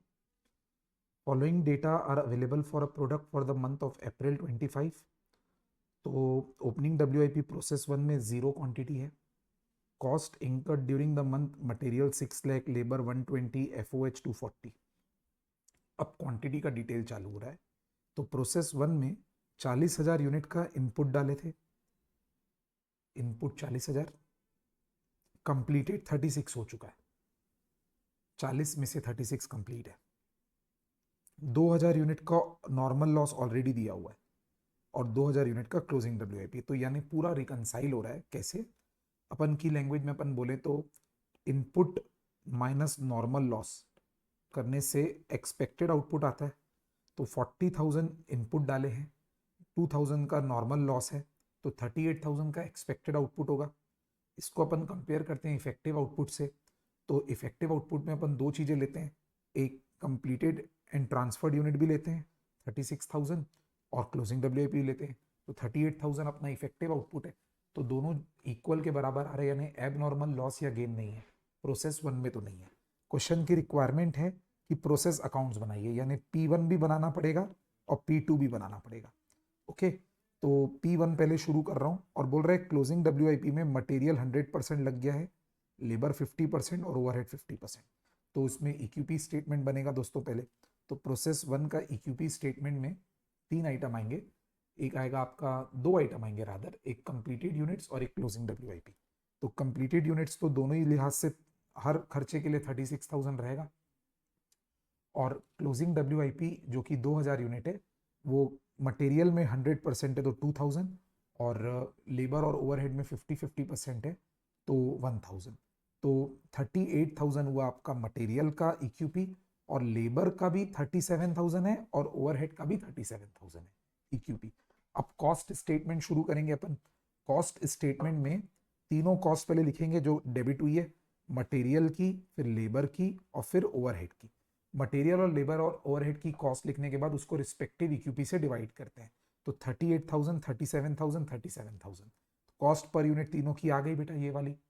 इसके बाद अपन कंपोनेंट्स को वैल्यू करते हैं, यानी दो टाइप की चीज़ों को वैल्यू करते हैं, एक क्लोजिंग डब्ल्यूआईपी को 36,000 यूनिट्स को, और जो 2,000 क्लोजिंग डब्ल्यूआईपी उसको वैल्यू करते हैं। जो 36,000 यूनिट्स होंगे वो तो तीनों लिहाज से 36,000 लेंगे, तो अपन चुपचाप ये तीनों कॉस्ट को प्लस कर देंगे, कॉस्ट पर यूनिट आ जाएगा, उसको 36,000 से मल्टीप्लाई कर देंगे, तो ये कॉस्ट आ जाएगी 36,000 यूनिट्स की। और क्लोजिंग डब्ल्यूआईपी की वैल्यूएशन कैसी होगी, रिस्पेक्टिव कॉस्ट पर यूनिट को रिस्पेक्टिव इक्यूपी से मल्टीप्लाई करेंगे।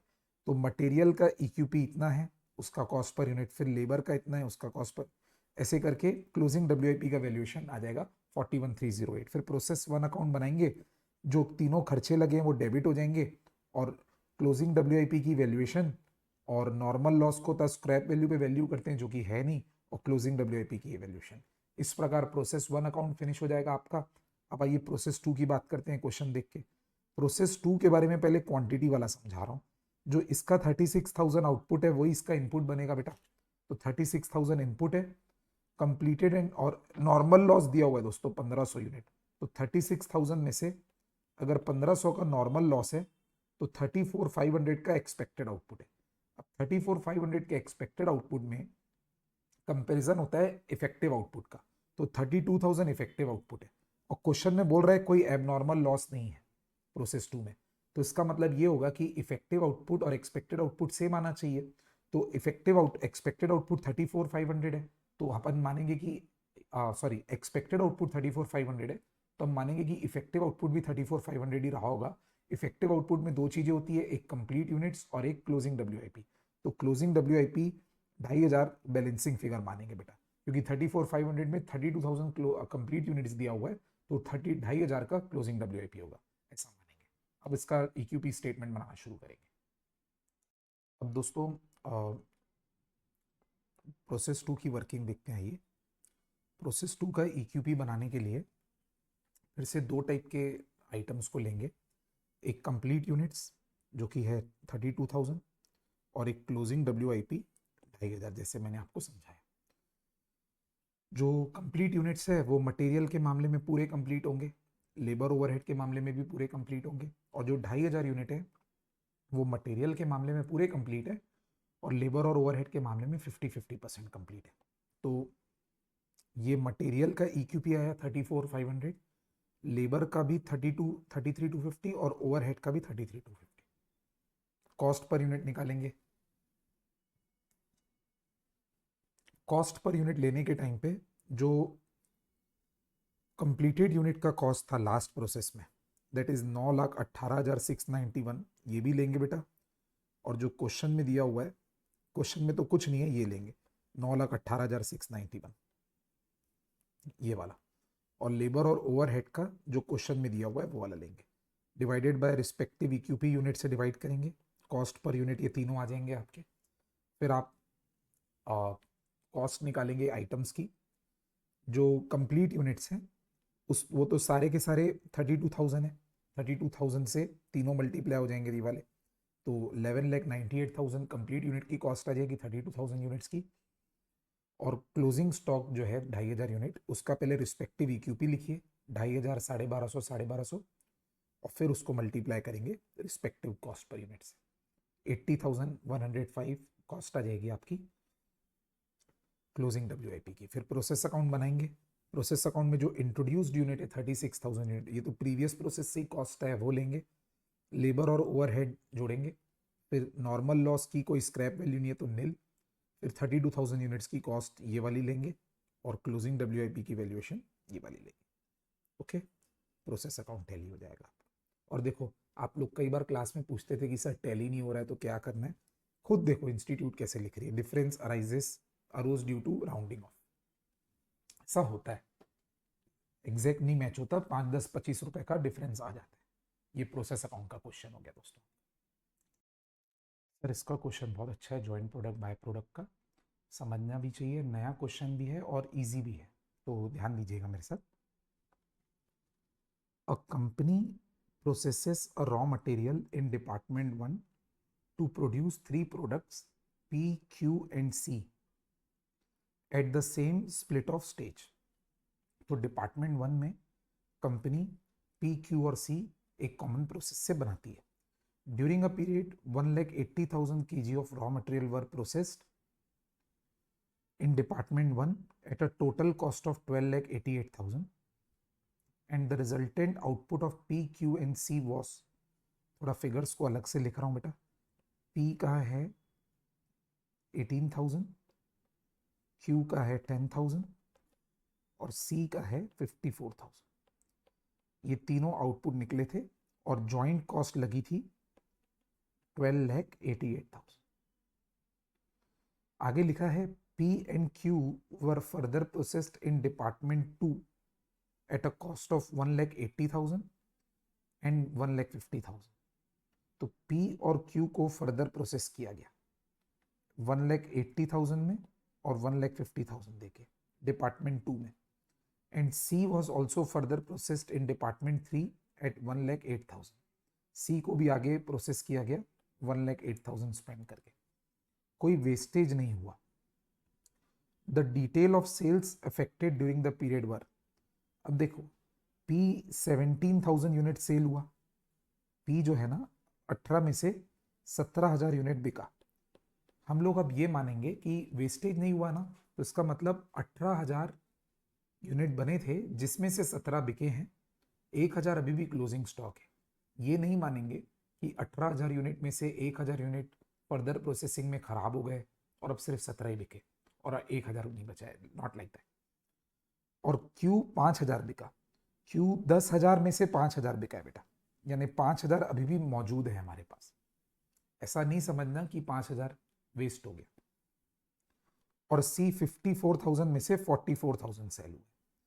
एक काम करेंगे सर, सभी ये तीनों की सेल क्वांटिटी के दी हुई है और साथ में सेल वैल्यू भी दी हुई है, तुरंत कैलकुलेटर से तीनों की सेलिंग प्राइस निकाल लीजिए। 12,24,000 अपॉन 17,000, इसकी 72 रुपीज सेलिंग प्राइस आ रही है, मतलब P 72 में बिका है। Q में 2.5 लाख अपॉन 5,000 करोगे तो 50 रुपीज आ रहा है, और इसमें 7,92,000 अपॉन 44,000 करेंगे तो 18 रुपये आ रहा है। तीनों प्रोडक्ट की सेलिंग प्राइस पता चल गई। क्वेश्चन आगे बोलता है कोई ओपनिंग स्टॉक तो था नहीं, और अगर ये तीनों प्रोडक्ट को हम लोग स्प्लिट ऑफ पॉइंट में बेच देते, यानी फर्दर प्रोसेसिंग नहीं करते, जो कि इन्होंने की है, ये ऐसे ही बस एक चांस के लिए बता रहे कि अगर नहीं किए होते तो ये 50, 40 और 10 में बिक सकते थे, जबकि आप देखिए फर्दर प्रोसेसिंग करने के बाद ये 72 में बिका है, ये 50 में बिका है और ये 18 में बिका है। क्वेश्चन की रिक्वायरमेंट पहले बोल रहा है prepare a statement showing apportionment of joint cost to P, Q and C। अब एक डिफेक्ट है दोस्तों फर्स्ट लाइन में, फर्स्ट लाइन बोल रही है कि जॉइंट कॉस्ट को P, Q और C में डिवाइड कीजिए, पर मेथड नहीं बता रहा है। मेथड 3 फेमस है, एक एनआरवी मेथड होता है जो कि इस क्वेश्चन में आराम से लग सकता है, एक फिजिकल क्वांटिटी मेथड होता है जो कि इस क्वेश्चन में लग सकता है। अगर फिजिकल क्वांटिटी मेथड में डालते तो 18, 10 और 54,000 में बढ़ सकता था। और एक और मेथड होता है sale value at split off point, यानी अगर ये स्प्लिट ऑफ पॉइंट में ही अगर बेच दिए जाते तो कितने में बिकते। तीन तीन मेथड हो सकते थे। तो डिफेक्ट ये इस क्वेश्चन में कि ज्वाइंट कॉस्ट को एपोर्शन करने तो बोला है पर मेथड नहीं बताया। तो ऐसी सिचुएशन में आपको जो मेथड अच्छा लगे आप अजम्पशन लिख के उस मेथड से बना सकते हैं। हमारे सजेस्टेड आंसर में इन्होंने sale value at split off point method लगाया है, यानी तीनों प्रोडक्ट की, ये तीनों तीनों जो प्रोडक्ट हैं 18,000, 10,000 और 54,000, ये तीनों प्रोडक्ट अगर स्प्लिट ऑफ पॉइंट में बिके होते तो 50, 40 और 10 में बिके होते। तो इन तीनों की सेल वैल्यू निकाल दी गई है स्प्लिट ऑफ पॉइंट पे, और वो सिर्फ निकालने का लॉजिक इतना है कि उसको हम लोग रेशियो के रूप में यूज करेंगे ज्वाइंट कॉस्ट को एपोर्शन करने के लिए। तो ये एक फर्स्ट पॉइंट थोड़ा धक्का लगने लायक, कोई और मेथड भी लगा सकते थे बट आप अजम्पशन लिख के आएंगे तो first answer apportionment of joint cost करने के लिए ये तीनों की क्वांटिटी को लिया गया, तीनों की sale value at split off point निकाला गया, इसको 50, इसको 40 और इसको 10 से मल्टीप्लाई किए तो ये तीन फिगर आए 9 लाख, 4 लाख और 540, जिसका समय 18,40,000। ये हम लोग इसलिए निकाले क्योंकि इसका रेशियो बनाएंगे और ज्वाइंट कॉस्ट जो 12,88,000 की है वो तीनों को एपोर्शन करेंगे इसी वैल्यू के रेशियो में। तो ये देखिए बेटा, इसका फॉर्मूला क्या होगा, ज्वाइंट कॉस्ट तीनों में divided by total sale value at split off point और respective sale value at split off point से मल्टीप्लाई करेंगे। तो ये करने से 630 ज्वाइंट कॉस्ट ये बियर करेगा, 280 ये बियर करेगा और 378 ये बियर करेगा। उसके बाद दोस्तों याद रखना ये ज्वाइंट कॉस्ट का तीनों का अमाउंट आ गया। आगे की रिक्वायरमेंट क्या है क्वेश्चन की, prepare a statement showing cost per KG of each product, जिसमें ज्वाइंट कॉस्ट भी दिखे और फर्दर प्रोसेसिंग कॉस्ट भी दिखे और टोटल कॉस्ट भी दिखे। तो इसके लिए आपको ज्वाइंट कॉस्ट का टेबल बनाना है। ये टेबल बनाइए, तीनों प्रोडक्ट लिखिए, तीनों का ज्वाइंट कॉस्ट लिखिए, तीनों के आउटपुट से डिवाइड कीजिए रिस्पेक्टिव। इससे क्या होगा, ज्वाइंट कॉस्ट पर केजी आ जाएगी, इतनी इतनी आ गई। उसके बाद फर्दर प्रोसेसिंग कॉस्ट भी क्वेश्चन में दी हुई थी, याद करो, ये मैं लिखा था 1,80,000, 1,50,000 और 1,08,000। तो 1,50,000, 1,80,000, 1,50,000 और 1,08,000 को रिस्पेक्टिव प्रोडक्शन क्वांटिटी से डिवाइड कीजिए, यही वाली 18,000, 10,000 और 54,000 से। तो ये आ जाएगा 10, 15 और 2, यानी 35। बताओ तो बेटा 35, 28 और 7 क्या क्या है आंसर, वो ज्वाइंट कॉस्ट पर केजी है। और ये 10, 15 और 2 क्या है, ये further processing cost per KG है। तो अब 35 और 10 दोनों को जोड़ दोगे ना तो टोटल कॉस्ट पर केजी आ जाएगी। तो आगे के लिए याद रखना 45 पी की टोटल कॉस्ट पर केजी है, क्यू की 43 है टोटल कॉस्ट पर केजी और सी की 9 रुपीज पर केजी। यहां तक ठीक है। अब पार्ट 3 बहुत इजी है। पार्ट 3 पूछता है prepare a statement showing product wise and total profit for the period. भाइयों इनका प्रेजेंटेशन करने का तरीका अलग है, मैं बहुत इजी तरीके से आपको बताऊंगा। एक बार सिर्फ पी पे फोकस कीजिए। पी का total cost per KG 45 rupees है। अब आप याद कीजिए, ये मैं आपको पढ़ाया था कि पी 72 रुपीज में बेचा गया है, तो 72 रुपीज सेलिंग प्राइस है, 45 रुपीज कॉस्ट पर केजी है। तो एक बार 72 माइनस 45 कर लीजिए, 27 रुपए पर केजी प्रॉफिट आएगा। और सेल क्वांटिटी कितनी है 17,000, तो इसको सीधा मल्टीप्लाई किए 17,000 से, 4,59,000 आंसर आ जाएगा। यानी एक ही फॉर्मूला लगाइए, selling price minus total cost per KG is equal to profit per KG into sale quantity. इससे आप तीनों प्रोडक्ट का प्रॉफिट निकालिए और टोटल कर दीजिए, ये कंपनी का टोटल प्रॉफिट आ जाएगा। इन्होंने थोड़ा बड़े तरीके से किया है, मैं आपको शॉर्टकट से बताया हूं, सिंपल है। एक ही फॉर्मूला लगाइए, मैं यहां पे शॉर्ट में बता दे रहा हूं। एक ऐसा टेबल बना लेते ना तो काम हो जाता। ये P, ये Q, ये R, ये सेलिंग प्राइस पर केजी, ये टोटल कॉस्ट पर केजी, इससे आ जाता profit per KG,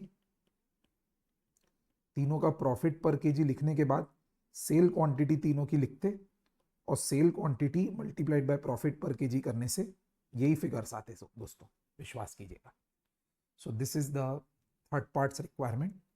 fourth part बोलता है state with supporting calculation whether any और all of the product should be further processed और नॉट। तो ये क्वेश्चन पूछ रहा है कि ये कंपनी जो फर्दर प्रोसेसिंग की है, आप बताइए कि करना फायदेमंद था कि नहीं। उसका तरीका क्या होता है दोस्तों, एक ही सिंपल तरीका होता है।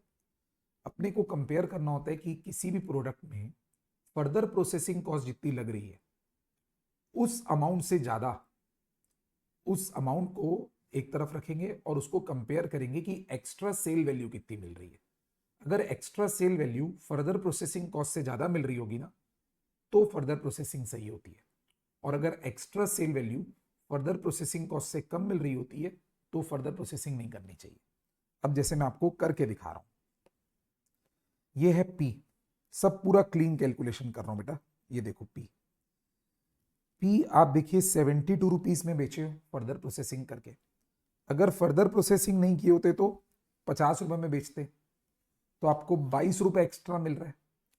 22 रुपए इंटू 17,000 केजी, मतलब अगर आप 17,000, एक ऑप्शन होता 17,000 केजी को 50 में बेचो, एक ऑप्शन होता कि नहीं फर्दर प्रोसेसिंग करो और पूरे 17,000 केजी को 72 में बेचो, तो 22 रुपए ज्यादा मिलेंगे ना 17,000 केजी पे। तो 22 इंटू 17,000 होता है 3,74,000। तो 3,74,000 एक्स्ट्रा सेल वैल्यू जनरेट हो सकती है।